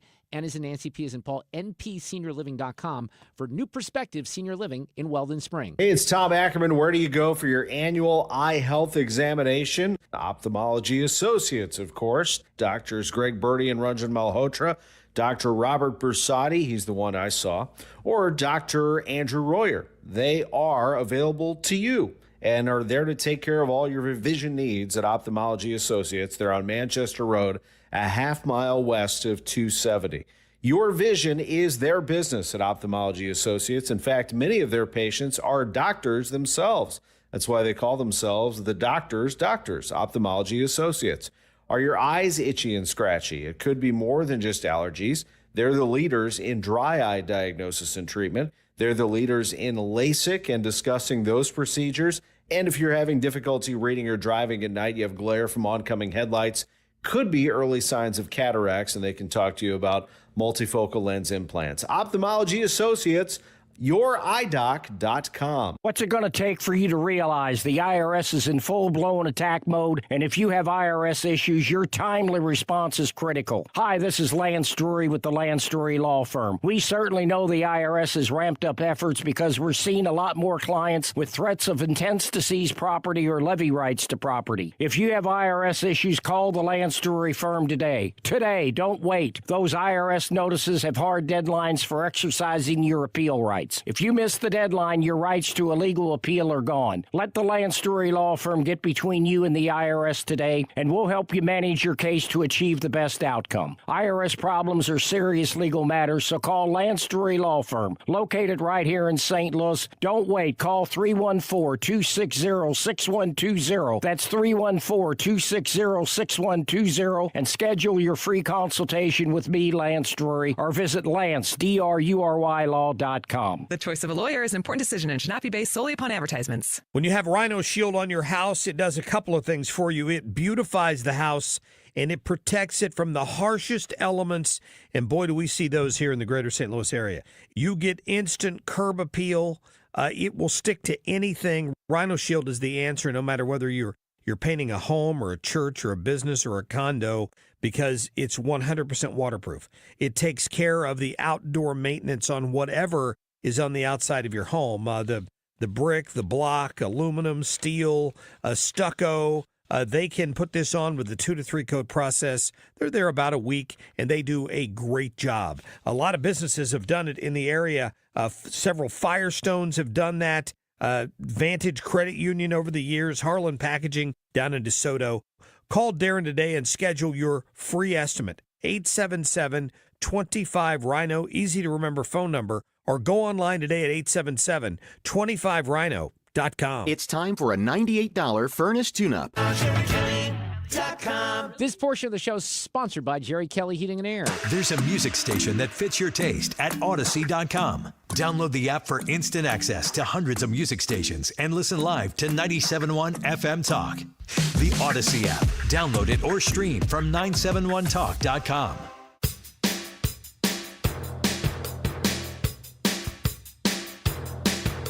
You know, we like to, every once in a while, pull some of the nut jobs that are up there that Libs of TikTok likes to highlight. I mean, some of these people are just legit crazy out there. We know that. Go ahead, MAGA. Admit it. When you see California burning, you're like, yeah. You know why I know that? Because every time I hear a hurricane's coming or a big-ass tornado, I always say, please, please, let it only hit the white trailer courts. Good. And right, especially the ones with the Dixie flag. So, yeah, at least I'm not afraid to admit it. I mean, I don't know. I'm sure there are people out there, but I don't know anyone in my circle, my world, who is cheering on the devastation that they've seen in Pacific Palisades or other parts of California. I don't know anyone personally that's cheering on devastation from any of these natural disasters, except there's one group of people, wacky lefties like that, because they do it all the time. They root for Trump to be assassinated, and they go online and they're very proud to think about this. These are the loving, caring people. That's a person that wants, I guarantee she wants diversity, and she's an alphabet mafia person. But all of her compassion stops at the door when it comes to someone who might have a different opinion of her politically, right? Yeah. It's disgusting, but that's why we like to expose some of these people from time to time. Our friend Charles Lipson is back with us. He is Professor Emeritus at the University of Chicago. Happy New Year, Charles. How are you? I'm doing good. When I listened to that, beyond my disgust, which I completely share with you, I had one other thought, which I think is a very common thing. It's neither left nor right. I think a lot of people assume that other people's views are a mirror of their own. She said the reason she knows that MAGA people wanted L.A. to burn was that she wants trailer parks to be destroyed. So they must have the same kind of views about things that they hate that she does. There's no reason for her to believe that. But I think that's very common. And I'll give you an example of where that kind of thing can lead to just huge problems. The United States, certainly under George W. Bush, thought that the whole world wants freedom. And they want it so much that when we invade Iraq, they will want to set up a democracy because we would. So we mirror our own views onto other societies. Sometimes that's accurate. Often it's not. Yeah, no, I think there's a lot of truth to that. You and I are going to talk about the fires here. I have my friend John Ziegler coming up here after the top of the hour, and he's the host of the Death of Journalism podcast. I think you'd rather like it quite a bit, Charles, because he highlights some of the things out there that are media malfeasance topics on a regular basis. And he's an LA guy, so he's got some great insight into the leadership failures. And you've written about the leadership failures. I don't know. Let me ask this question, because John's got some thoughts on this too. Does this completely put the nail in the coffin of Gavin Newsom trying to be a presidential candidate, or can he recover? No, he can't recover. He can buy all the Brill cream he wants for his hair, but he's done. I think he's done too. I really do. But we've said that about people. Karen Bass is done. I don't know whether she'll be recalled. I don't know whether Newsom will be recalled, but I don't see how they rise to higher positions. And let me just say, in terms of these attacks and people saying nasty things, I wrote this piece, which you've referred to. People can get my pieces at charleslipson, LIPSON.com. They're all free. You can sign up. I'm happy to send them to you. And the piece is called When is a Fire an Earthquake? And the answer is when it opens a gaping hole under failed politicians and their policies. Well, I've been attacked for that by saying, why aren't you just spending all your time sympathizing for the victims? And the answer is, I do sympathize for the victims, but a lot of their suffering was unnecessary. I was reminded of an old joke about the Soviet Union, that Soviet agriculture suffered from 4 big problems: winter, spring, summer, and fall. Yeah. And L.A. suffers from Santa Ana winds, and it's got a very dry climate through a lot of the years. It's not as if any of this stuff came out of the blue. It's not a once in 100 year. It's a once in 100 year fire, but it's not a once in 100 year event that the Santa Ana winds blow and that the environment is kindling. Well, to your point, so when I have my friend John Ziegler come on, when I was listening to his podcast, he kind of made the analogy between, Hurricane Katrina, because there again, you're going to get big hurricanes, but they were so ill prepared down in New Orleans and Louisiana for something of that caliber that's why the devastation was so severe. In this particular case, again, you're going to have unusual circumstances, but my goodness, you pointed out, Charles, you got a guy who's the governor with his Brillclaim, whose priority in Sacramento was to Trump-proof his state, not to fireproof Los Angeles, but to Trump-proof his state. That's the number one priority. They got a special session of the legislature in session now, Trump-proofing the legislature. And they spent all this time trying to save one small fish. They spilled billions and billions of gallons of water that's desperately needed in Southern California into the Pacific to save this fish. It's not as if saving one endangered species is not a good thing, but there's a limit to the kind of cost that people can be asked to pay. And the citizens of California pay very high taxes, so they have a right to expect very good services, and they've gotten terrible services. You wonder if this is, I think it might be a turning point. You're seeing some celebrities be a little brave in their criticism of Democrats out there. So I wonder if this is a bit of a turning point, because this Rick Caruso guy who ran against Karen Bass has been getting a lot of publicity and making the points that some of the stuff he's pointed out in the past. So I think you're right about Karen Bass. She is toast. There's no doubt about that. And she's still not offering a lot of answers to people out there. I've been watching and listening to a lot of the local media coverage, and they're giving Newsom a bit of a break, I think, but not Karen Bass right now. Have you seen that woman who's, by the way, all the people at the top of the L.A. Fire Department rose through the ranks of being emergency medical technicians. None of them were firefighters. They were EMTs. And I don't think I knew that. No, this is a big problem. I mean, after the Israeli war in Lebanon in 2006, I believe it was, one of the things that was noticed was that all the heads of the military were from the Air Force. There was nobody who had been an on-the-ground type fighter. And you need a mix of people with various experiences. But the woman who's paid $300,000 a year to head the DEI department did a video. Have you seen this video? I have, yeah. Oh, God. She says, and nobody's asking her a hard question. She says this voluntarily. Well, people say, maybe some women firefighters couldn't lift out a heavy person out of a burning building. And her response is, well, maybe that person shouldn't have been there. Yeah, I played the audio last week. That was one of my audio cuts of the day. And I actually I had to listen to that one a few times. And when I played it to Sue, I'm like, this is actually real. She actually said this, which is kind of stunning. But well, look, I mean, the point is and I thought, Hegseth, I didn't watch all the hearings today. I have a life. But they were asking him about women in combat. And his point, if I understood it correctly, was he has no objection to women in combat, but the standards, including, I guess, the physical standards for performance, will have to be the same for everyone. I mean, they should be essential standards. You can't have a job placement for radio announcers that asks you to do calculus. It's not part of your job. But you can ask people who are firefighters, can they lift a heavy hose that's full of water? Yeah, seems like a legitimate question. By the way, on the DEI front, it was one of our United States senators on this committee, Eric Schmidt, that was posing some of these DEI questions. For those watching at home, DEI is not about giving everybody opportunity. It is rooted in cultural Marxism.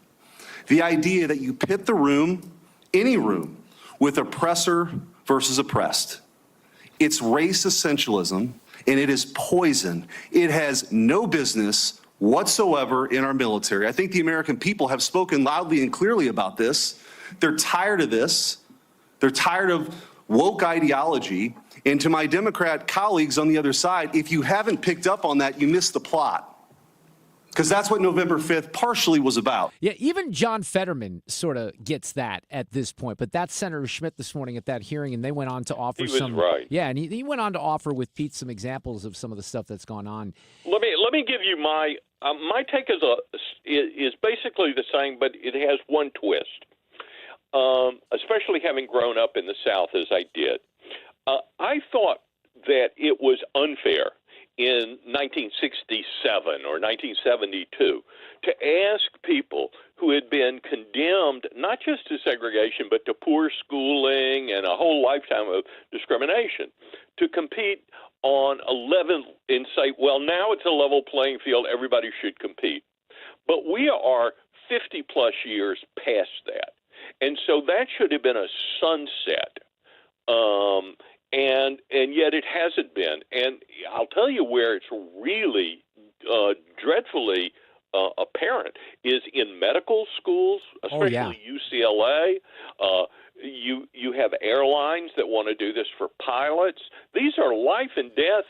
There should be merit-based and merit-based only. You know, look, they need to, and I think so there's shifting of some of this, but one of the things that I always point to is I played this audio, I don't know, maybe it was even 2 years ago, of graduating class for the medical school at the University of Minnesota, and they were all forced in the ceremony to basically say a woke pledge of allegiance to all this diversity, blah, blah, blah. And what I said at the time, Charles, is I bet a good portion of the people, maybe even 80% of the people in that room, had no interest in spitting out that blah, blah, blah, but they knew they had to in order to, you know, take the next step in their career. Right. I do hope that some of this stuff is being exposed in ways, especially in higher education, that's going to taper off. However, it's still the woke that run these academic institutions.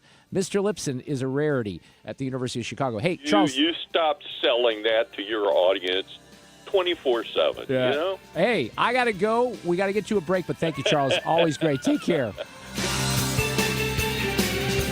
Dependable traffic on 97.1 FM Talk. We've had a couple of accidents along northbound 270 this afternoon. The good news is the one past Dorset has been cleared. That was the one with an overturned vehicle. But now we have another one. This was northbound 270 past Page. Also, it looked like it involved an overturned vehicle. Left lane blocked and traffic is jammed behind it. So it's just a mess on northbound 270 this afternoon, headed up toward Page. Well, southbound isn't a lot better. It's jammed from Page down through Doherty Ferry. That's the usual volume. We also have an accident reported eastbound 70 approaching 141 on the left shoulder. And there was an accident reported eastbound 44 past Grand in the right lane. Westbound 40 is really jammed, approaching Kings Highway out past McCausland. And eastbound is lined up near Jefferson, headed for the Poplar Street Bridge. This report is brought to you by Lakeside Renovation and Design. For over 25 years, Lakeside Renovation and Design has been St. Louis's trusted choice for transforming homes inside and out. From windows and siding to kitchens, bathrooms, outdoor spaces, they deliver quality craftsmanship backed by lifetime warranties. Visit lakesiderd.com to start your dream project today. I'm Sue Thomas. That's traffic on 97.1 FM Talk. If you're considering an annuity as part of your retirement plan, we need to talk. Hi, I'm Bob Stockdale, Senior Vice President Investments with the ClearPath Wealth Management Group at Stifel and host of On the Money, Saturday mornings at 11 on 97.1 FM Talk. Annuities can be a useful tool for some retirement investors, but not all annuities are created equal. Every week, we meet clients who own complex annuities that don't suit their needs and, in some cases, actively undermine their retirement plan. Before you purchase an annuity, get a second opinion from the ClearPath Wealth Management Group at Stifel. Requesting a consultation is free of charge. To request a free consultation, contact us at clearpathinvesting.com. That's clearpathinvesting.com, or call us at 636-695-2650. That's clearpathinvesting.com or 636-695-2650. Stifel Nicholas & Company Incorporated, member NYSE and SIPC. The Mark Cox Morning Show. Europe Jenkins. All of the homes in Pacific Palisades are gone, just gone. You know, it looks like a bomb cell. I mean, I've seen things that look like this in places like Baghdad. The Mark Cox Morning Show, weekdays from 5 to 9.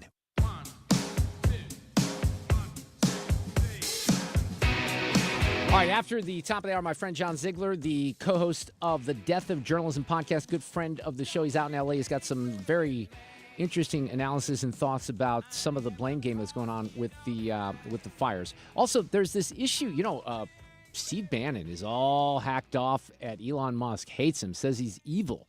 So you got a guy that's very close to Trump criticizing another guy that's very close to Trump. And a lot of this has to do with the H-1B visa situation for immigrants. And Mark Krikorian, who is with the Center for Immigration Policy, is going to join us a little later in the 5 o'clock hour with some information about that. So we played some of this earlier. Tim Kaine questioning Pete Hegseth at this hearing today. I assume that in each of your weddings, you've pledged to be faithful to your wife. You've taken an oath to do that, haven't you? Senator, as I've acknowledged to everyone in this committee, not a perfect person. Yeah, so highlighting that in the past. Did you ever engage in any acts of physical violence against any of your wives?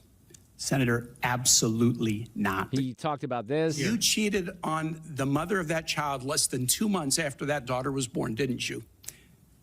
Those were false charges. Well, it was fully investigated, and I was completely cleared. And talked about alcohol. Return to the incident that you referenced a minute ago that occurred in Monterey, California in October 2017. At that time, you were still married to your second wife, correct? So this goes on and on and on. Much of what you saw and heard today was rather disgusting. Bill D'Agostino is with us. He's with the Media Research Center's Newsbusters. They do a great job of exposing a lot of this stuff out there. What'd you think of that hearing this morning? How are you this afternoon, Bill? I'm doing great, man. Thanks for having me on. Look, I thought that the hearing went about as well as it could have for Hegseth. I mean, there's going to be people on the right who are basically always going to say the hearing went well, and there's going to be people on the left who, I mean, God, there are people on the left who will still insist that Biden won that debate against Trump, right? So, well, that's true. That's a good point.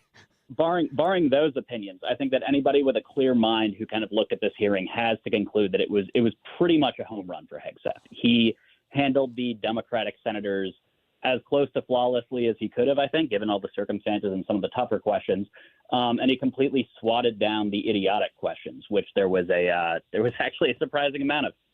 Yeah, I think that's an accurate take. Look, I can certainly call balls and strikes, and this was in the infancy of this nomination, one that I didn't think was going to make it the way that the media was piling on. The LA Times went real quick out of the door, and then you had some op-eds, et cetera. But he did hold his own today, and you had, I mean, the screeching from, I'll be accused of being misogynistic here, Bill, but the screeching from Elizabeth Warren and Mazie Hirono and some of the others on these committees was just utterly disgusting. And I think that the Republicans came in very prepared to offer, for example, for those people who didn't hear it, if there was testimony or if Mazie Hirono, someone like that, said something, the Republican committee member would come on and say, okay, we're going to enter this into the file, a letter that has been written on behalf of Pete Hegseth from somebody that basically throws cold water onto all of their theories with abuse, et cetera. So, I think he did do very well today, and he's likely to get the vote and survive.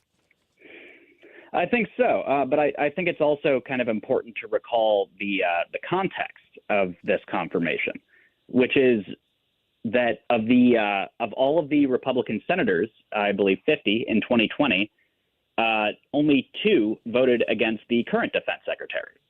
Right. And so if any of these Republican senators who either voted for Lloyd Austin or were among the 4 or 5, I think it was, that just didn't vote at all, then they owe a pretty good explanation for why Lloyd Austin was OK, but Pete Hegseth is not, especially after this confirmation hearing. So that's a very interesting point. I was unaware of that. I like that. Yeah. Only 2 actually voted against Lloyd Austin. It was Josh Hawley and Mike Lee, which, when you hear those names, you're like, yeah, okay, that tracks, right? Yes, we know one of them pretty well here in Missouri. Yeah. Yeah. No, good guys, those 2. Good guys for sure. But yeah, I mean, also you mentioned a bit of the media pylon on Hegseth. We actually did a study on that. And we found that when Kash Patel was announced as a nominee, basically all of the media heat went on to Patel for a single evening. Until a bunch of these Republican senators indicated that they actually weren't super opposed to Patel. And when that happened, they immediately pivoted back to hammering Hegseth, and Hegseth basically took up almost all of the broadcast network coverage of the cabinet nominees until some of the senators who were holdouts started signaling that they might actually be willing to support Hegseth, and then coverage of him basically ceased. And so what the story that sort of pattern of coverage tells is basically that the media smelled blood in the water with Hegseth, and they were trying to sink his nomination because they felt like it was the one that they had the best chance of sinking. Right? It's completely calculated and cynical the way that they handle this stuff. And so now after this hearing, I think that we're probably going to stop, even on cable, hearing as much about Hegseth because it seems like he's kind of got it in the bag at this point. Yeah, I think you called that one exactly right. Hey, I know that you guys at Media Research Center Newsbusters have been tweeting out. I talked about this case a little earlier. We did cover it last week. Do you have any gut check on how the big defamation case against CNN is going right now? Yeah, our very own Nick Fondacaro is actually down there right now covering it live. He's been doing some pretty exceptional reporting on this since the very beginning of the case. He's been tracking it pretty hard. But yeah, I mean it's not going spectacularly for them. There have been several witnesses who have made sworn statements either in depositions or in court that then the defendant's lawyer will produce an email or a document of some sort that seems to contradict what they're saying. One of the more notable cases that happened this week is they played a recording of Jake Tapper's deposition where he says, I don't even look at ratings. I don't care about ratings. That's not something that really affects my judgment or how I think about things at all. And of course, everybody immediately produced like several tweets from him talking about CNN in the Nielsen ratings and specifically like the 29 to 54, whatever it is, demographic. So look, I mean, is that an overly material inconsistency? No, it's not. But that does a lot to hurt his credibility in this case. And Tapper is one of the two, I guess you could say, primary co-defendants, although that's not really the legal term for it. But he is one of the two sore issues for the defendant. Or for the plaintiff. And I played, this is Michael Conte. I played this. This was from a deposition. I think this might have got played in court today. This is a producer for CNN. There's a photograph on the screen. Do you understand that to be Zachary Young? I understand that to be Zachary Young. Do you think he has a punchable face? Yeah. So why do you think that? Probably the smirk and the sunglasses. So the question was, does he have a punchable face? Because there are text messages where that kid is on the record saying that. But the way that came off in that deposition, he was laughing, he was joking, he didn't take it seriously at all. I mean, I'm rooting for the plaintiff maybe more than ever in this particular one, hoping CNN gets slammed again. Yeah, absolutely. Absolutely. And I mean, for anybody confused why he would say that in a deposition, I think that he's trying to remain consistent with some of the text messages that he knew that they were privy to. So, yeah, but his whole demeanor, right. Yeah, your point taken there. Absolutely. His whole demeanor is completely odious. And I think that it very much would bias a jury. And look, if I'm watching that testimony and I see that smirk, they're talking about, young smirk. I see the smirk on that kid. I'm going to vote for the plaintiff and for a lot of money. Hey, Bill, thank you so much. And by the way, Nick is doing an amazing job. Follow him on Twitter. Fondacaro is doing a great job covering that trial. But Bill, thank you so much. I appreciate it. Yeah, thanks a lot for having me care. on. Have a good one. John Ziegler from L.A. coming up.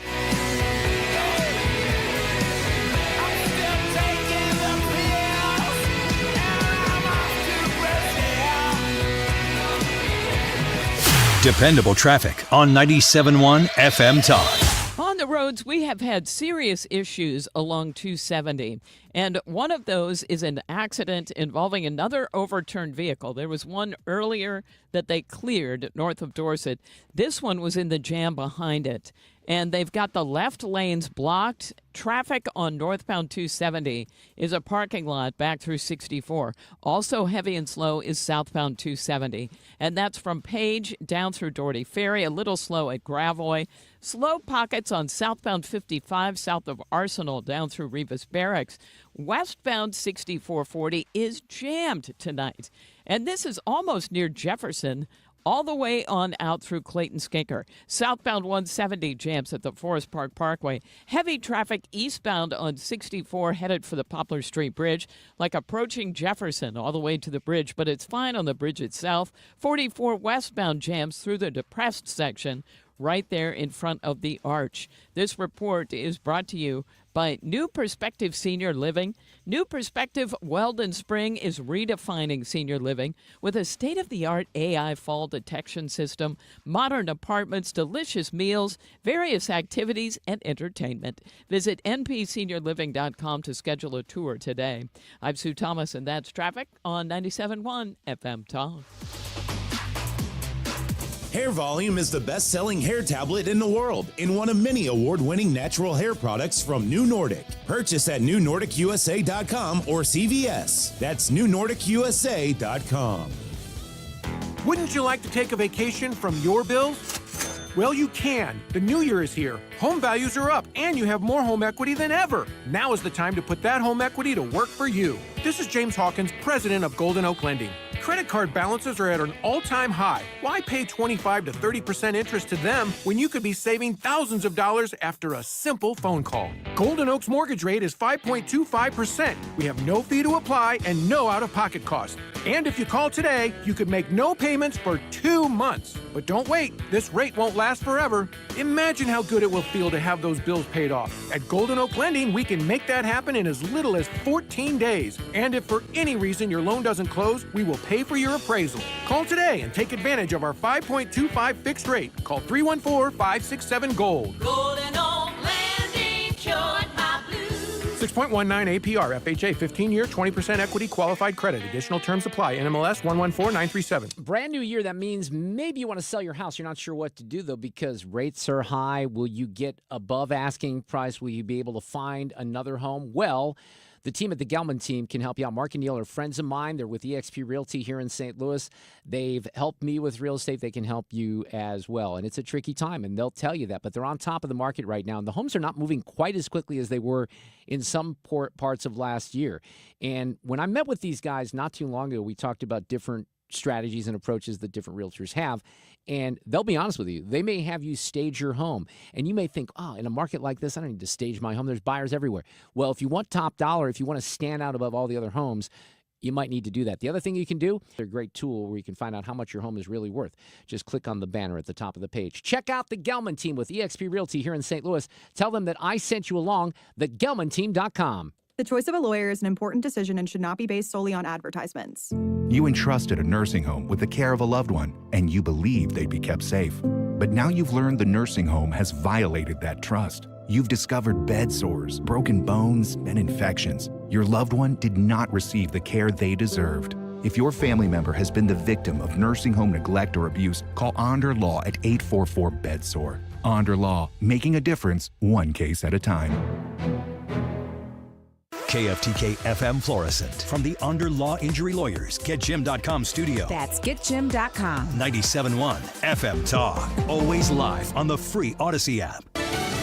Heated questions on Capitol Hill. I'm Lisa Lacera, Fox News. The Senate Armed Services Committee holding a confirmation hearing today for Pete Hegseth, President-elect Trump's choice for defense secretary. He was asked about past statements where he said he didn't think women should serve in combat. Yes, women will have access to ground combat roles, given the standards remain high, and we'll have a review to ensure the standards have not been eroded. Illinois Democrat Tammy Duckworth is an Iraq combat veteran who lost both her legs in a rocket attack. She opposes the nomination. This hearing now seems to be a hearing about whether or not women are qualified to serve in combat and not about whether or not you are qualified to be Secretary of Defense. And let me just say that the American people need a SecDef who's ready to lead on day one. You are not that person. Hegseth can only afford to lose 3 Republicans to be confirmed. Millions of people across Southern California under a new wildfire warnings as the Santa Ana winds pick up again. We're seeing winds and wind gusts 30 miles an hour is as high as we see, but the risk is still out there. At times on the high end, wind gusts up to 55 miles an hour, pretty much across this entire region. So those fires that continue to burn, they could spread. Those embers could continue to spread. That is why we have, from the National Weather Service, this particularly dangerous situation. It is also stretched across portions of northern Los Angeles County. Fox meteorologist Adam Klotz, at least 24 people have died in the fires. Fire crews are on high alert across a 300-mile stretch from San Diego to far north of L.A., including Thousand Oaks, Northridge, and Simi Valley. And nearly 90,000 households lost electricity as utilities shut off power to prevent their lines from starting new fires. South Korean police have arrived at the official residence of impeached President Yoon to begin their second attempt to detain him over his imposing martial law last month. America is listening to Fox News.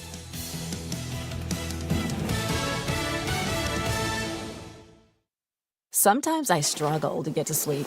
My body stopped for the day, but my mind is still running. So I take ZzzQuil. ZzzQuil, the world's #1 sleep aid brand, has a range of non-habit-forming products to fit you and your family's needs. Invest in a great night's sleep for the best you tomorrow. I'm awake and ready to take on anything. Better days start with ZzzQuil nights. Explore our products at ZzzQuil.com. Use as directed. Keep out of reach of children. Millions of Americans take medicine like Ozempic and Zepbound. Many of them are overpaying by thousands of dollars a year. These GLP-1 medications for diabetes, weight loss, and more may not always be covered by your insurance, but GoodRx can help. GoodRx helps you save every month on prescriptions at over 70,000 pharmacies nationwide. Best of all, it's free to use. Check GoodRx to save on GLP-1s. Just go to GoodRx.com/GLP. That's GoodRx.com/GLP. GoodRx is not insurance, but can be used instead of insurance, including Medicare and other federal and state-funded programs. Air Comfort Service, heating, cooling, and insulation, weather. The cold weather continues, but we've got a little bit of a break coming Thursday and Friday. It's just a little break. Clear skies, a drop through the 20s this evening quickly, 7 for the low. On Wednesday, sunny, 29 for the high, 28. That's it for the low Wednesday night. Winds will be turning to the south, so temperatures actually rising a little bit on us on Wednesday night. That's that southerly flow. Thursday, sunny, a little better, 41. This is 97.1 FM Talk. Chief Meteorologist Dave Murray. One of the things I love about my friend John Ziegler, who's coming up, is he calls it like he sees it, and you're going to get analysis on these LA fires that you won't get anywhere else. He does it on the podcast, The Death of Journalism. He's coming up here in just a couple of minutes on 97.1 FM Talk. If you have not gotten your eyes checked for an annual eye exam, if you have, maybe you're itching, scratching your eyes a little bit, could be dry eye. That's something that they can help you with very easily at Ophthalmology Associates. They can get some drops there. It's something that's easily treated and easily diagnosable, but you got to go in and have the appointment. And if you're a little overdue on getting those eyes checked, I take it very seriously because when I was very young, I had an eye disease, ended up with a silicone buckle around my right eye to hold the retina in place, and everything's been fine ever since. But I have to get the eyes checked. I take great care, and I notice when things are different just because of the experience that I had many, many years ago, and you should too. If something's going on there, they can take care of it at Ophthalmology Associates. We call them the doctors' doctors because if 250 doctors go to Ophthalmology Associates, you may want to consider Ophthalmology Associates. So whether it's allergies, something with dry eye, or just an annual eye exam, or maybe modern LASIK or anything like that, they can help you out with everything. And they have a great staff and an awesome team. Ophthalmology Associates, youridoc.com, 314-966-5000. Tell them that I sent you along. We have a great golf expo that is coming up this weekend at the St. Charles Convention Center. Actually, it's coming up in a couple of weekends. I'm so confused because I think it's this weekend. But we have tickets to give away. My sheet actually says two different things, so I'll just go with this weekend. Each winner is going to receive a pair of tickets. If you'd like to call right now, Ethan will take your call, number 3 on the contest line, 314-241-9797. You're going to the golf show. Greg Hammonds at greghammonds.com wants to remind you that if you pay for your own health insurance, open enrollment ends January 15th. If you are looking for coverage, do not go online looking for quotes. You'll get endless calls from call centers, and they will not stop. Instead, call Greg, an expert with over 40 years' experience, and he can provide sound advice for your health insurance needs. Their plans, if you qualify, let you pick your doctors, and it's 30 to 60% lower cost than Obamacare. The monthly premiums are independent of your income, so there will be no surprise tax bills. If you pay for your own health insurance, own a small business, you're uninsured, you're on COBRA, or your employer coverage is just too expensive, call Greg at 314-794-7784. That's 314-794-7784. Or go to greghammonds.com. That's greghammonds.com. They will custom design a plan managed by you, not the government. One of the things with running is I want to enjoy the run, but I never made it very far because the arches in my feet just killed me. So when I got to the end of my rope and I said I have to do something to get rid of the pain, and a couple people recommended the Good Feet store to me. I loved how I could go in and get a free personalized arch support fitting. They put that time, that work, that effort into helping you find the right arch supports. And you can walk around the store with these in your shoes and try them out before you purchase them. So after I got my arch supports, the arches on my feet stopped hurting and the pain instantly, literally instantly went away. So if you have pain, go. Find a Good Feet store and go. There is an answer. Find the simple solution that will get rid of your pain. I'm Rondi, and that's my Good Feet story. See how Good Feet arch supports work for you before you buy with a free fitting and test walk at the Good Feet store. Visit one of our 2 locations, Creve Coeur and Shiloh, Illinois, and at goodfeet.com. When the weather is the story is on 97.1. With live local updates and up-to-date forecasts from 97.1 Chief Meteorologist Dave Murray. Your local source for what's important. 97.1 FM Talk. This hour of the Mark Reardon Show is sponsored by Gamma Tree Experts. Your trees deserve the best care. Call Gamma Tree Experts.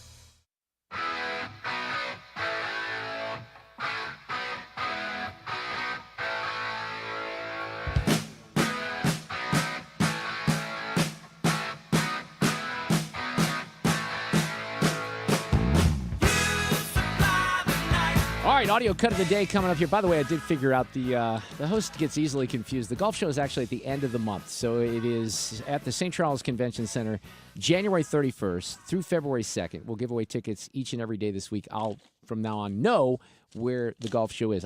For whatever reason, I had in my mind that it was this weekend because I want to go to the damn thing, and I'm out of town this weekend. My friend John Ziegler back with us. He is the host of the Death of Journalism podcast. I listened to his podcast today, the new one, which deals with a lot of the fallout from the California fires. Zig, welcome back. How are you? Happy New Year.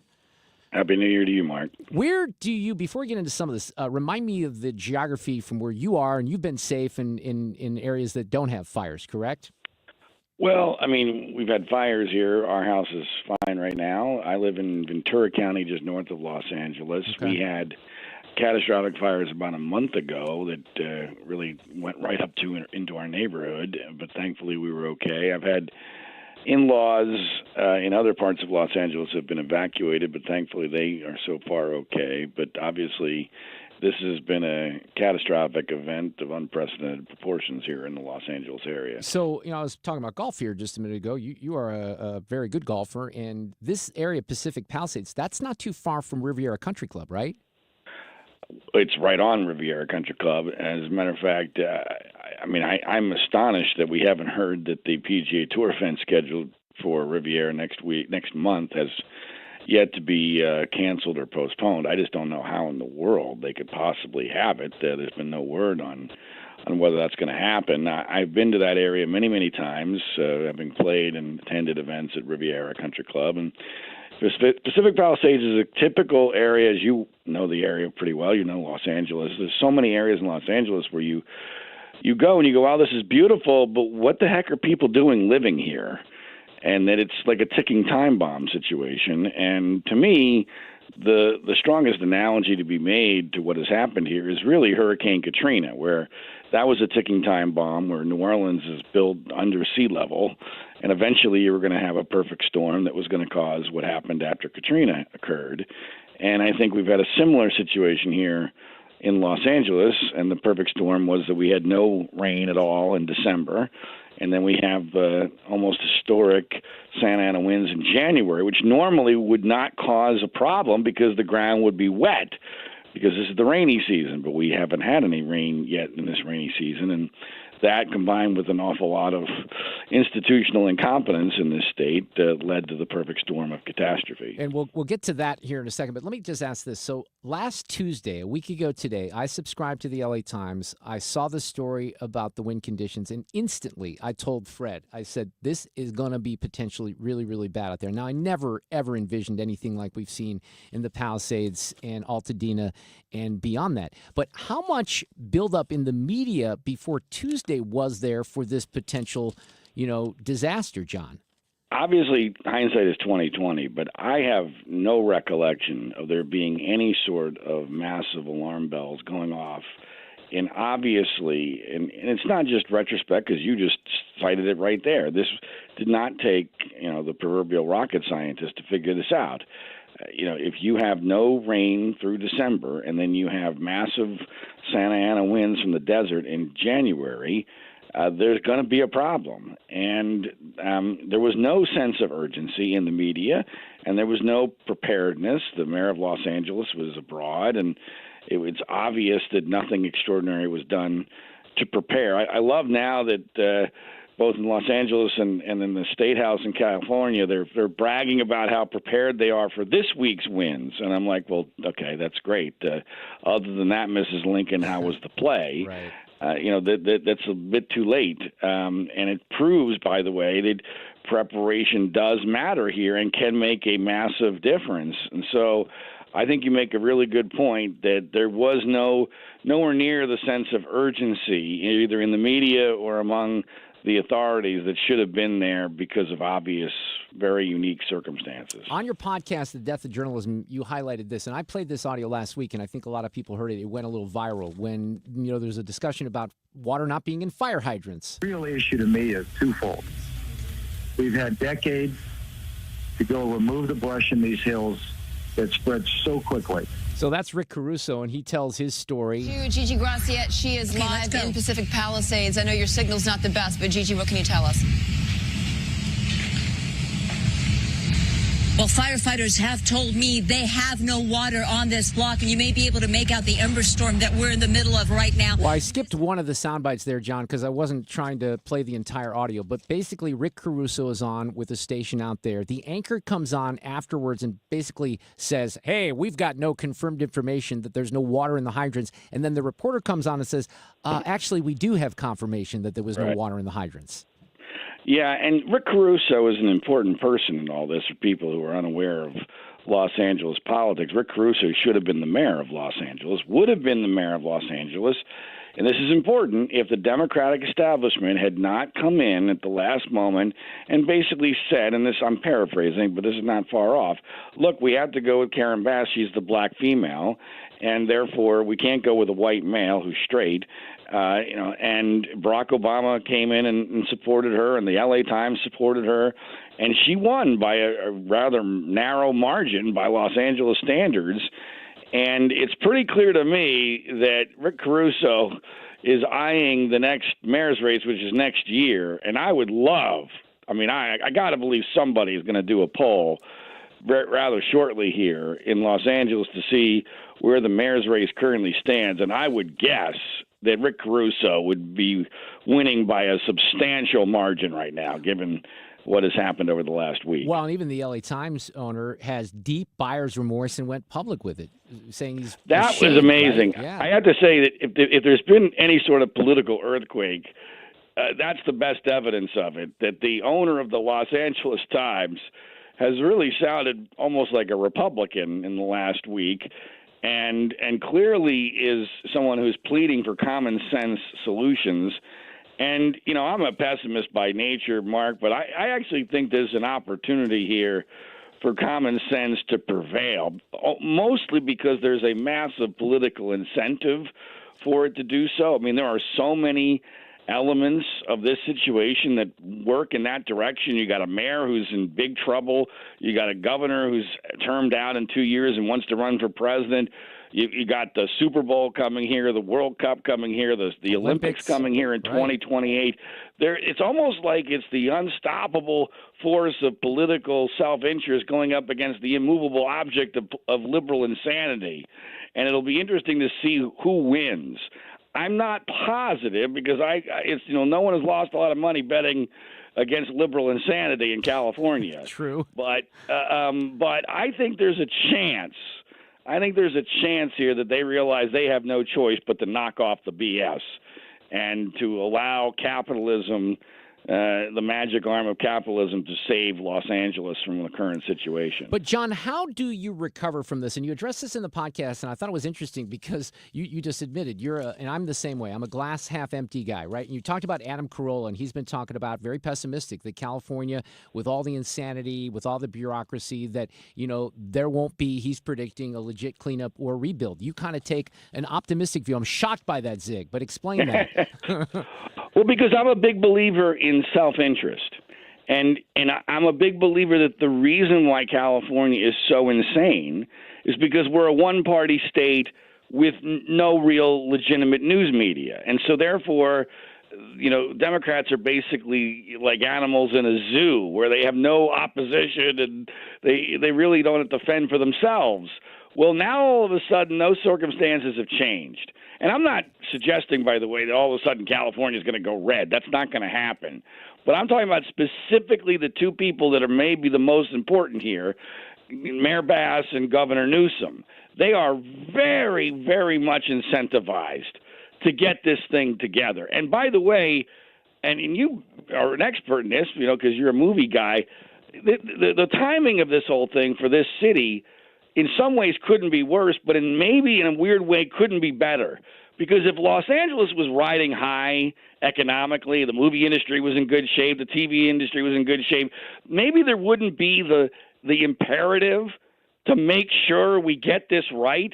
But I really do believe, and this sounds hyperbolic, but I think it's true, I think this is an existential threat to Los Angeles. If Los Angeles does not drop the BS, and this does become, like Adam Carolla is saying, a 5, 10, 15-year operation. Los Angeles is done as a major city. It's done. It's over because there's no reason for anyone to live here anymore because the business has completely changed. Movies aren't even being made here anymore. Oh, that's right. And if there's no tourism here, there's no reason other than the good weather, which is arguable and like we've seen over the last couple of weeks, gets intermittent, disasters attached to it. There's no reason for anyone to live here or to work here, and especially in this world where you can do Zoom meetings and what have you. So I just think that there is a huge incentive, an imperative, to not screw this up. That doesn't mean they can't screw it up because these are dumb people, a lot of them. But I'm a big believer in self-interest, and the self-interest here is very, very strong. What's going to happen, do you think? You mentioned the rainy season, which is, supposedly about to kick in or should have kicked in. But, we now hear there's no vegetation. It's been burned off. So mudslides become an issue, right? I've always felt that that's overrated. That's a media narrative, and I've been living here for 22 years now. And, yes, there's some element of truth to that. But at this point, mudslides would be welcome. We need some damn rain. I think we're in grave jeopardy because, I look at this very, very closely. Not just because I care about the weather as a golfer and we go to Yosemite every year for our vacation, and that determines, how much water there's going to be in the rivers and in the waterfalls and what have you, but also because the global warming issue, the climate change issue. So I am very well in tune with this, and I think we have a chance to maybe miss the entire rainy season this year. Wow. Which would be really problematic, especially come next fall when we still haven't had – because if we don't get any rain – I'm not saying this is going to happen, but I think there's a chance we get almost no rain by the end of February. Then the rainy season's over, and it's not going to rain for another 8 or 9 months. So this is a potentially bad situation. How many of these things, they're talking about the causes, and maybe it was fireworks from New Year's Eve for the Palisades, but you can't help but think, because some of this stuff has been caught on video, et cetera, that there's numbskulls out there that are trying to light fires and make this even worse, and I'm worried about that in the next 24 hours. Well, I think we had a situation here where I live where, this didn't get much publicity, but the Dallas Cowboys training facility almost burned to the ground last night, not far from where I live. And I'm convinced that had to be because of a homeless person, given the circumstances surrounding that situation. I agree with your take on the Palisades fire. I've seen the video evidence that the San Francisco Chronicle has put together. It makes it seem pretty clear that, bizarrely, what really transpired here was a New Year's Eve, potentially a fireworks-induced fire that everyone thought was out, that laid dormant for 4 or 5, 6 days and then reignited, and that's what actually caused the Palisades fire. None of this is ever global warming. It's either homelessness, arson, accident, electrical wires and winds. It's always man-induced, always. And I think that we're seeing that's the reality here as well. Zig, one topic off topic off the fires, although I think you said, just to be clear, point of clarification, you said the Dallas Cowboys training facility. You meant the Rams training facility? No, the Cowboys? no. Why do they have a facility out there? Come on, I'm not. Well, no, I know, but that's why I was confused, though. Why do they have one out there?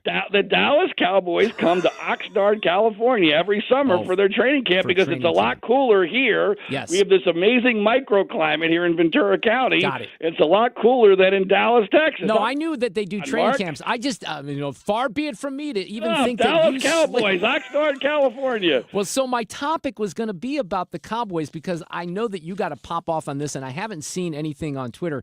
Coach Prime to Dallas. What do you think if it happens? Wow.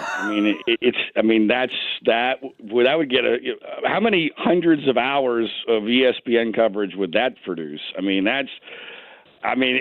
I don't know if it'll work football-wise. No, it'll be a disaster, but it'll be so entertaining. I don't know that it will be a disaster. I am conflicted about Coach Prime. There's a lot about Coach Prime I like. There's a lot of things that he says that are actually fairly conservative. You and I have never talked about this, but I actually think Coach Prime philosophically is a closet conservative. I agree. And, Sue you agree with that, yes, okay? Sue says yes. And but on the other hand, there's a lot of things about him that I'm not really sold on, and I actually think his team was a bit of a fraud this year, and I think his quarterback might be a bit of a fraud, and I'm not 100% sure that Hunter deserved the Heisman Trophy, but if it were to happen, and here, in my opinion, the biggest hurdle to something like this happening is getting to first base, right, where both parties are interested, and it seems like we're at first base. Well, yeah, with McCarthy, getting out, because the story was that the Bears were interested and that the Cowboys said no, but then yesterday McCarthy's out, and he's going to talk to Chicago, and it looks like Jerry wants Dion. Well, if you're Jerry Jones and you only have a few years to live, and you need a coach, and you want attention, and you want a spark, this is the way to do it. So, I think there's probably at least a 50-60% chance this happens, and that's all we're going to talk about in the National Football League, at least until next October. It will be entertaining. Yeah, it'll be entertaining for sure. Hey, I like the new episode of The Death of Journalism is out there right now. John talks a lot about some of the DEI stuff and all the stuff. We didn't even really get into that, but good job on the podcast. Happy New Year. We'll talk soon. Thanks, Mark. All right, thanks, John.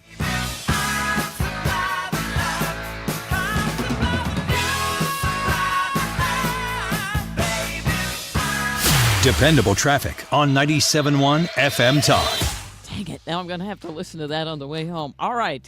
There is a stall southbound 141 past Manchester. Watch for this in the right lane and a delay behind it. We also had a stall southbound 55 at Gasconade, that in the right lane. And southbound 55 does have some slow pockets tonight through the construction zone, although it's more like 44 now down past Rivas Barracks. To the south of there, it looks fine. 270 has been just full of issues, and we still have just a parking lot jam southbound between Page and 40, and then moderate volume that stretches down toward Doherty Ferry.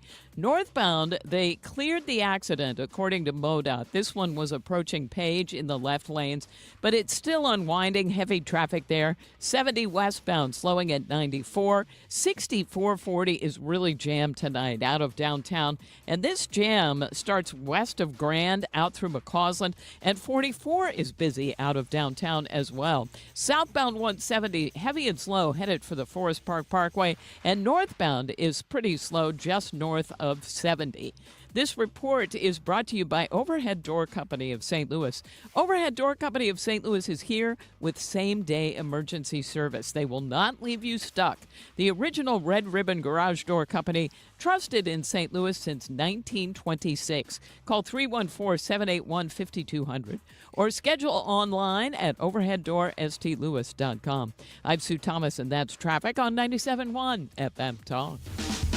Well, I played the Champions game on Underdog Sports last night, and Justin Jefferson failed me. He was my weak link, unfortunately. But you can download the app. It's a yellow app. If you go to the App Store, it's Underdog Fantasy, and Underdog is available to play in Missouri right now. It's the best place to cash in on all kinds of takes during the playoffs. One of the fun things is you can, look for some of the games this weekend in the NFL, and I don't really pay much attention to the NBA, but for Blues fans here in the St. Louis area, you can mix and match some of the stat lines and the decisions for this weekend with the NFL playoffs with the Blues and cook up some entries, and you can win some real cash. Create entries with football, mix and match. You can cash out, too, because Champs is the only platform on Underdog that puts the power to cash out in your hands. So you can either ride with your entry, or if you tap the Win Now button, they make it real easy to cash out whenever you want. So you get started by downloading the app. Underdog, the best place to play Champs.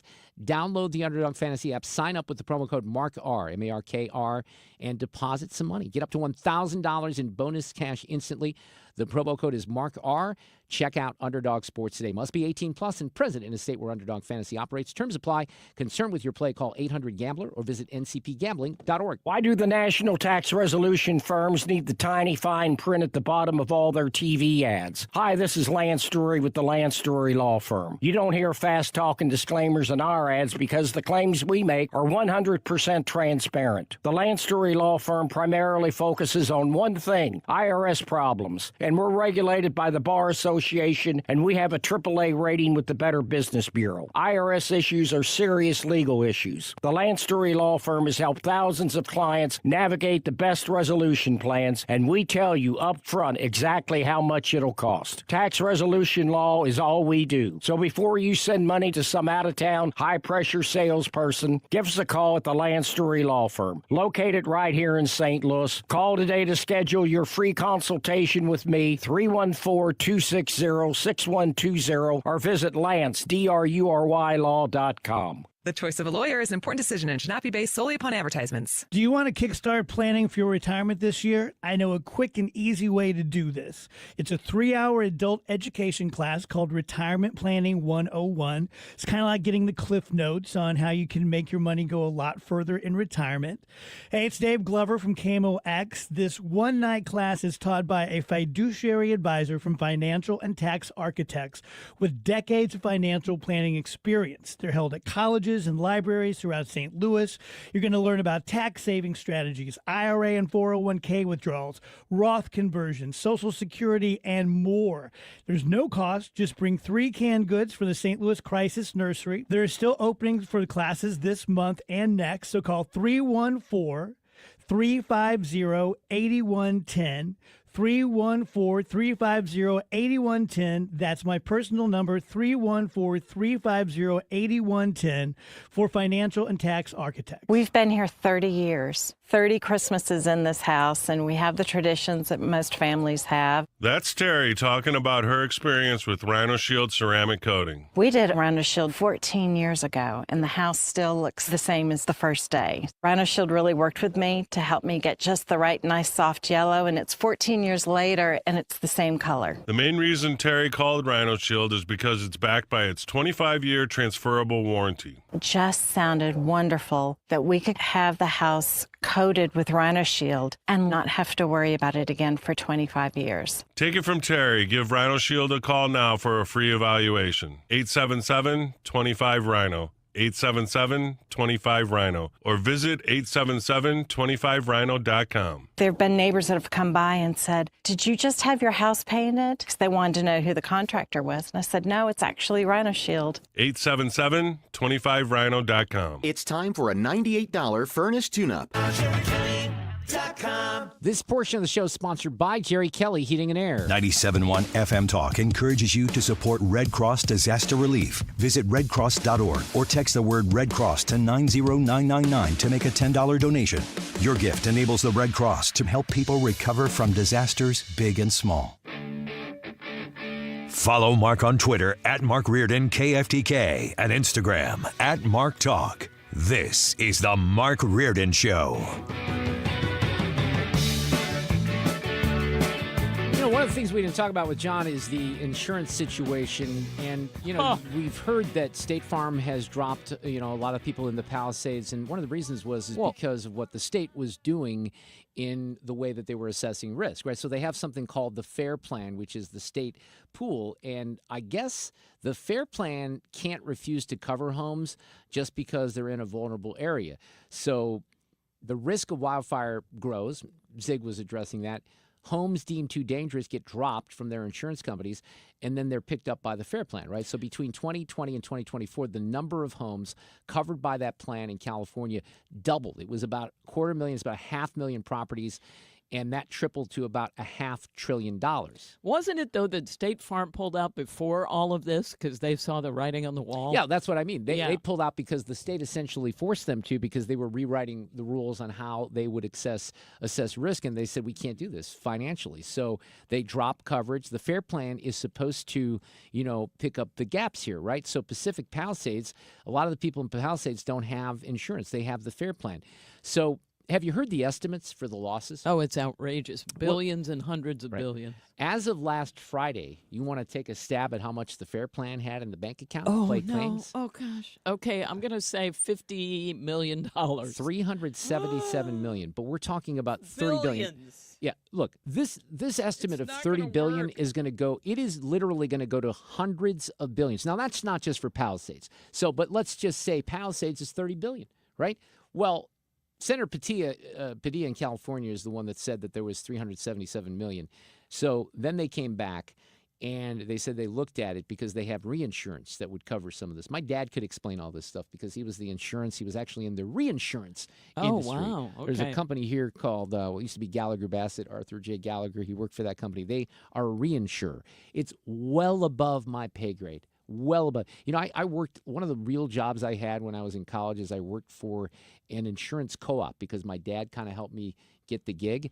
And I remember one day I did a newsletter for them. I was like 19 years old too. And one day I was interviewing the director of insurance for the state of Missouri, right? Wow. And I was talking to him and he goes, and he knew my dad was, right? My dad was in it. She goes, chip off the old block. And I didn't have the heart to tell him, there's no way in hell I'm going into the insurance industry. First of all, I'm not smart enough to. But Padilla's staff comes back and they say, look, the reinsurance is $5.75 billion. Well, that's a lot of money, right? And that's a lot better than $377 million. But if the losses exceed $30 billion and the FAIR Plan, let's say it covers $6 billion, I'm not real good at math, but that's still $24 billion out there that's not covered, right? That is so much money.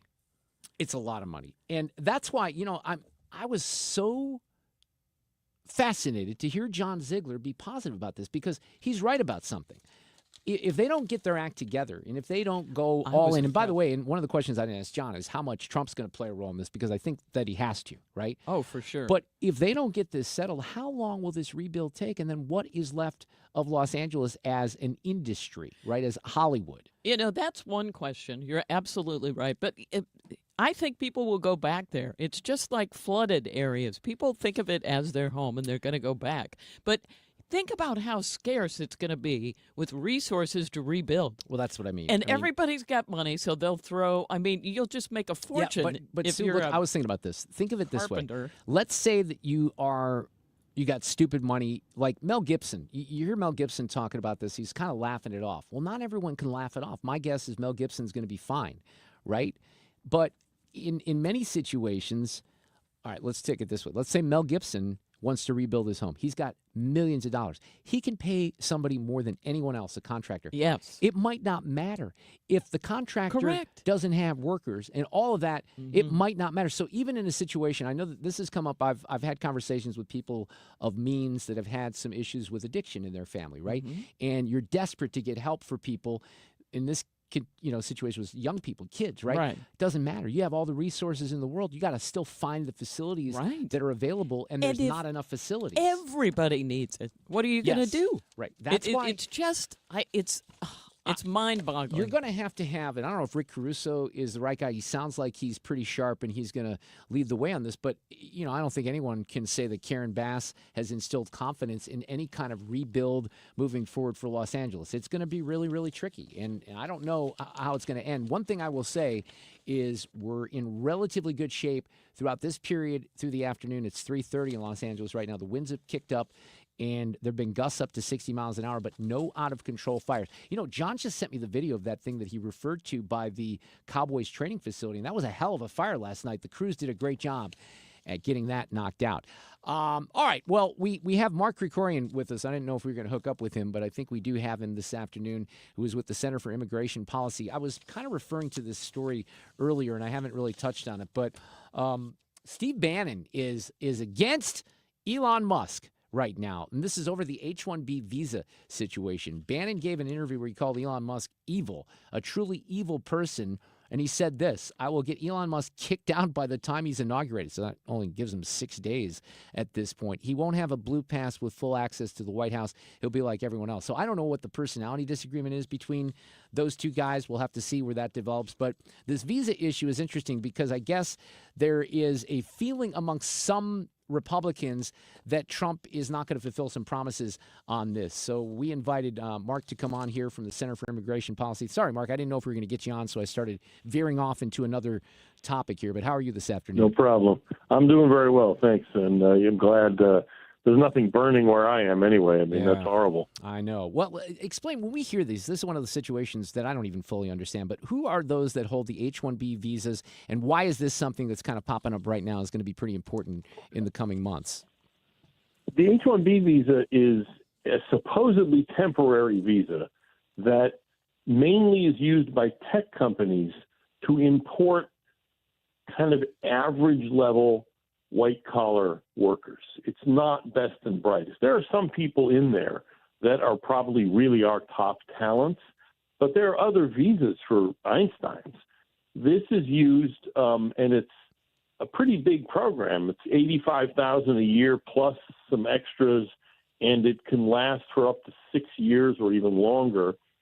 And most of the people who come in are from India, and it's used as a way of cutting costs, of basically importing cheap labor, people who are working cheaper than Americans. Now, when people hear cheap labor, they're thinking somebody out there in the fields picking tomatoes or something. No, they're making more money than that. But for their occupations and where they're, working, they're cheap labor. There's just no question about it. And they're used to replace American workers. I don't know if you remember, but a while ago, it may have been 10 years ago at this point, time flies, Disney in Orlando fired its entire American IT staff and replaced them with H-1B workers, Indians. And to make it even worse, they forced the American workers to train their H-1B replacements because they had no skills. They didn't know what they were doing. And this is what really galls people, and that's why this particular program, it's not just big, it's incredibly abusive. And that's one of the reasons it's blown up over the past few weeks in kind of a debate or argument between the tech bros that are, newly friends of President Trump and his own voters who are very suspicious of this kind of program. Yeah, and I guess some of this we can fold in. I mentioned Elon, but Vivek Ramaswamy is someone who has made the case for these visas, and that's making some folks that were on the Trump side and some people interested in, solving some of these immigration issues a little concerned. So where do you think this sort of lands? Is there a compromise, landing spot here or not? There definitely is. And look, I'm not, sort of putting myself in the position of peacemaker or anything, but just looking at it as an analyst, yes, there is a compromise here. And the key thing to remember about the H-1B program is that they give these out by lottery. I swear to God, if there are more applications than there are visa slots, they pick randomly among this pool of people, a few of whom really are top talents, but most of whom are middling at best. So the compromise is to do what the Trump people tried to do last time, and they ran out of time to do it, and Biden pulled the plug on it, which is change the way you distribute the visas so that they go to people who employers are offering the most money to, the highest salaries, because that would suggest that they're the most valuable to their employers and the most valuable to the economy. And, I think both sides would get something out of that.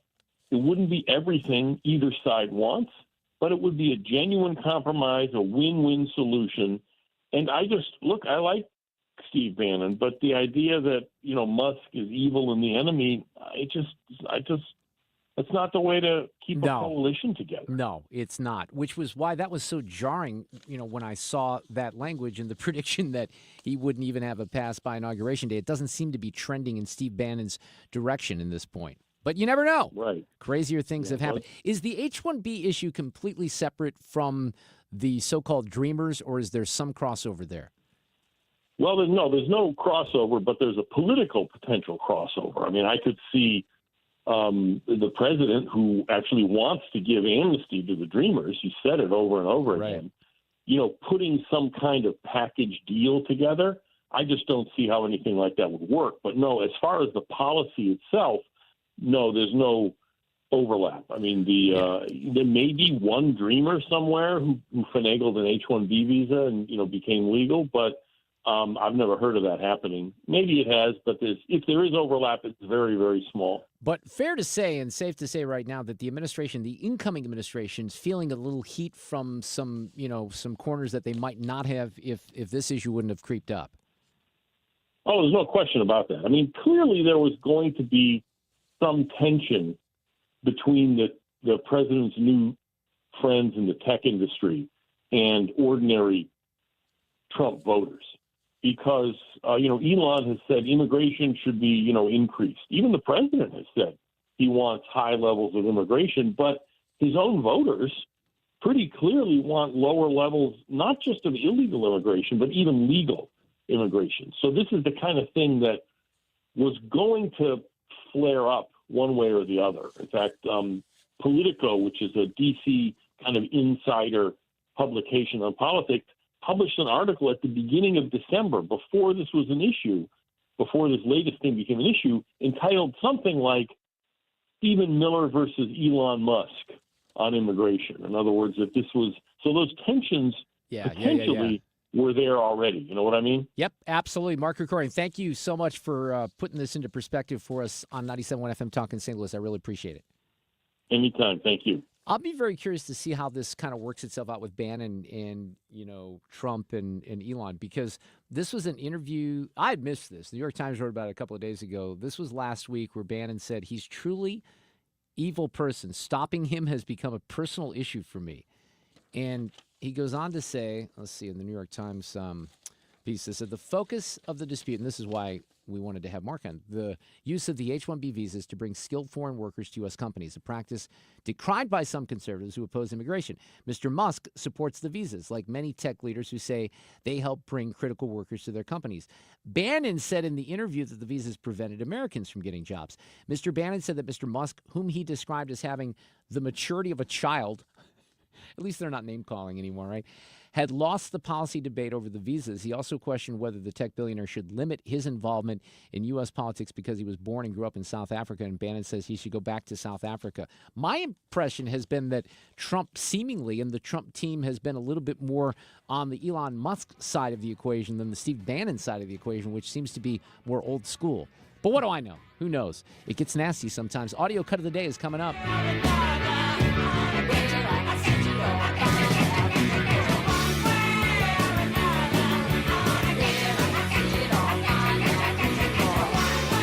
Dependable traffic on 97.1 FM Talk. On the roads tonight, well, it's better than it was even half an hour ago. Southbound 270, though, still slow. Approaching Olive all the way down through Doherty Ferry. Southbound 170, that jams at the Forest Park Parkway. Westbound 70 out of downtown slows a little bit at Jennings Station Road and again around Natural Bridge before it opens up a bit. We do have volume on southbound 55, and that's in pockets south of Arsenal down through Revis Barracks. Man, that westbound 6440 jam starts approaching Kings Highway and goes all the way out through McCausland. If you're headed into Illinois, there's a little bit of volume at the Poplar Street Bridge, but it's not terrible. I'm Sue Thomas, and that's traffic on 97.1 FM Talk. Hey, if you have avoided thinking about or really even planning for your retirement because it just seems like it's so much, it's overwhelming, and you start to think, where am I even going to start? I have a good solution. It is an adult education class called Retirement Planning 101. And it's a one-night class. It's taught by a fiduciary advisor from Financial and Tax Architects. They are really good teachers. They've got decades of experience in this, and they hold these things at colleges and libraries throughout St. Louis. You will learn about tax-saving strategies, when to take Social Security, IRA and 401k withdrawals, Roth conversions, everything you need to know. And it's free. But they ask that you bring 3 canned goods for St. Louis Crisis Nursery. Now, there are still openings for classes this month and next. Call 314-947-2012, 314-947-2012. That is 314-947-2012. You will not regret it. Mark Cox here. Join me, Annie Fry, and Mark Reardon, along with Thomas Helbig and Bob Kershaw of the Retirement Advisory Group, for the next Protecting Your Retirement educational event. It's Thursday, January 30th at the Frontenac Hilton at 6:30. Here are Thomas and Bob with more. Are you nearing retirement or already retired and would like to learn how linking to the market eliminates your fees and will generate you more income? Would you like to know how to lock in your gains every year without selling, even when the market's going down? Did you also know if you're 59 and a half or older, you can roll over your company retirement plan tax-free to protect your nest egg from any future losses? You'll get all the answers and more. If you're 59 and a half or older, you can't afford to miss this event. Protect your retirement nest egg. Join the official financial advisors of my show, Thomas Helbig and Bob Kershaw, Thursday, January 30th at the Frontenac Hilton at 6:30. Go online at retirementkey.com. That's retirementkey.com. Yeah, and we'll see you in a couple of weeks on Thursday. It's 2 weeks from this Thursday. Let's talk about getting your home clean. Not only the carpets, but the upholstery, maybe the area rugs, and even the grout lines in your flooring. They can do that, and they can do the air ducts. Let's talk about that, because if you haven't done the air ducts, it's time to do it. We probably have the best offer of the year. Look, sometimes the monthly offers are a little better on the carpet side, sometimes a little better on the air duct side. This is just across the board 24% off. We're saying goodbye to 2024, welcoming in 2025, 24% off all services when you mention my name or 97.1 FM Talk when you book either online at zeroresstl.com or call 314-474-2020. A lot of crews, professional carpet cleaning. They do it the right way. They have the legendary 30-day Gotta Love It guarantee. They're amazing, fast, friendly, and experienced, and 24% off this month. Call them today, 314-474-2020. Online, zeroresstl.com. You spell it backward or forward, it spells the same. I do appreciate all the referrals that we receive daily. It is phenomenal. I've said it. I can't say it enough how much I do appreciate the referrals. With that being said, if you do refer me, you're in great hands. I will not sell homeowners that work hard for their money, just like myself, crap that they do not need. But if you want good quality, man, you can't even say cheap anymore. I don't think I can even say cheap by you can't even go by price. Oh, okay, that's another commercial. Call me, Bart Inman, one easy number, Missouri and Illinois, 314-293-2600. Remember, it's the only number, Missouri and Illinois, 314-293-2600 or bartinman.com. Now that's Bart with a B, Inman with an I.com. Thinking of buying a new home? Think T.R. Hughes. T.R. Hughes Homes has great prices on beautiful new homes at 4 desirable locations. Charlestown Landing in North St. Charles, convenient to Highway 370. The Grove at Riverdale and St. Paul with standard 4-car garages, just 10 minutes from the St. Peter's Deerbergs. Arbor Valley and Wentzville on Highway N with minimum half-acre wooded lots. And our newest community, Elkhorn Ridge in Truesdale, just west of Wright City, minutes from Highway 70. Come and see why T.R. Hughes is St. Charles and now Warren County's premier home builder. trhughes.com. We all know how important nutrition is to our health, and now is the time to do something about it. With Neovitin Women's Multivitamin, you can give your body sensible doses of vitamins, minerals, and antioxidants to support your daily health. Created by a St. Louis physician, Neovitin Women's Multivitamin is formulated with our proprietary blend for daily support you won't find anywhere else. Best of all, you can get Neovitin Women's Multivitamin delivered right to your door with our convenient monthly subscription. Go to neovitin.com and sign up for a subscription today. The Mark Cox Morning Show. Wednesday, Pete Hegseth survived his first day of confirmation hearings. We'll talk it over with Genevieve Wood from Heritage at 7:20. The Mark Cox Morning Show. Weekdays from 5 to 9. Right here on 97.1 FM Talk.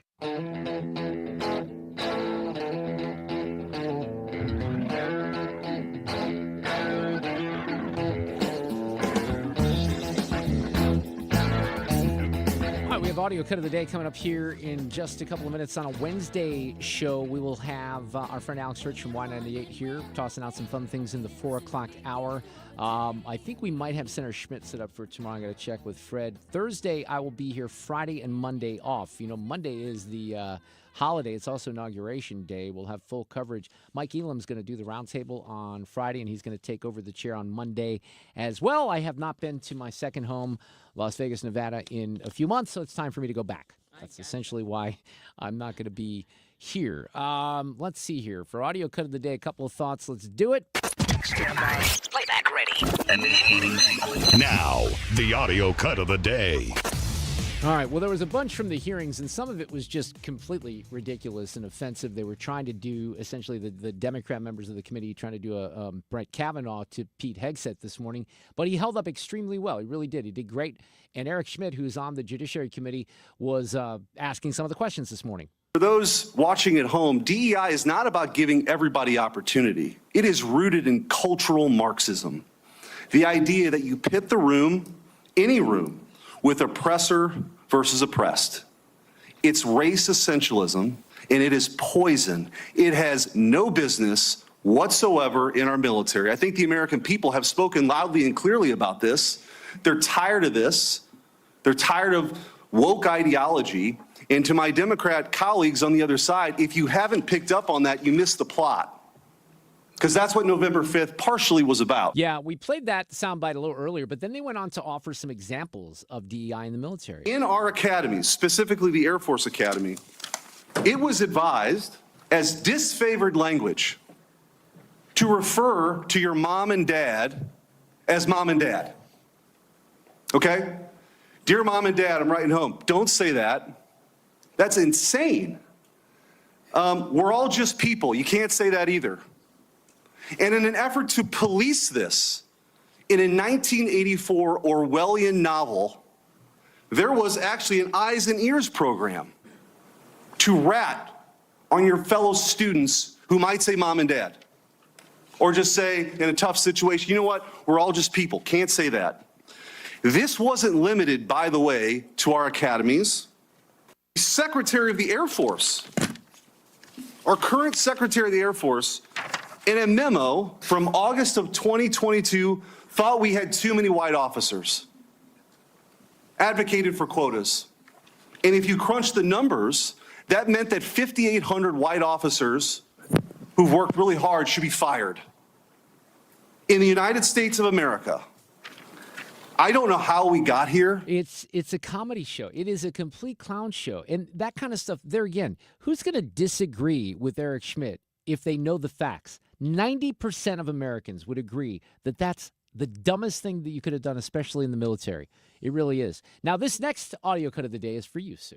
I don't know if you've heard this yet. This is kind of interesting. You're going to know the voice. He put a video together. It's quite well done. What a crazy idea it is. What a bit of madness. This vast, sprawling city, collection of cities, on an earthquake-prone, drought-prone, fire-prone desert by the sea. What were we thinking? You know, he goes into some really good detail in this video. We'll argue, of course, about mitigation practices, about what we should have done, and about climate change for sure. Is that what made this one so big, so bad? But here is an easy prediction. Though it will be very difficult, it will all be rebuilt. And most of us will stay. And more will come to this great mess of a city. So a little optimism that Yeah. John Ziegler shared, but that's like a 5-minute video. Maybe I not saw 5 minutes, part like of it. 3.5 minutes. It's really well done. Yeah, it is. See, I couldn't put a Keith Morrison video past you, could I, Sue? I tried. Have a great night. Thank you. Catch anything you missed today by getting the show podcast at 971talk.com.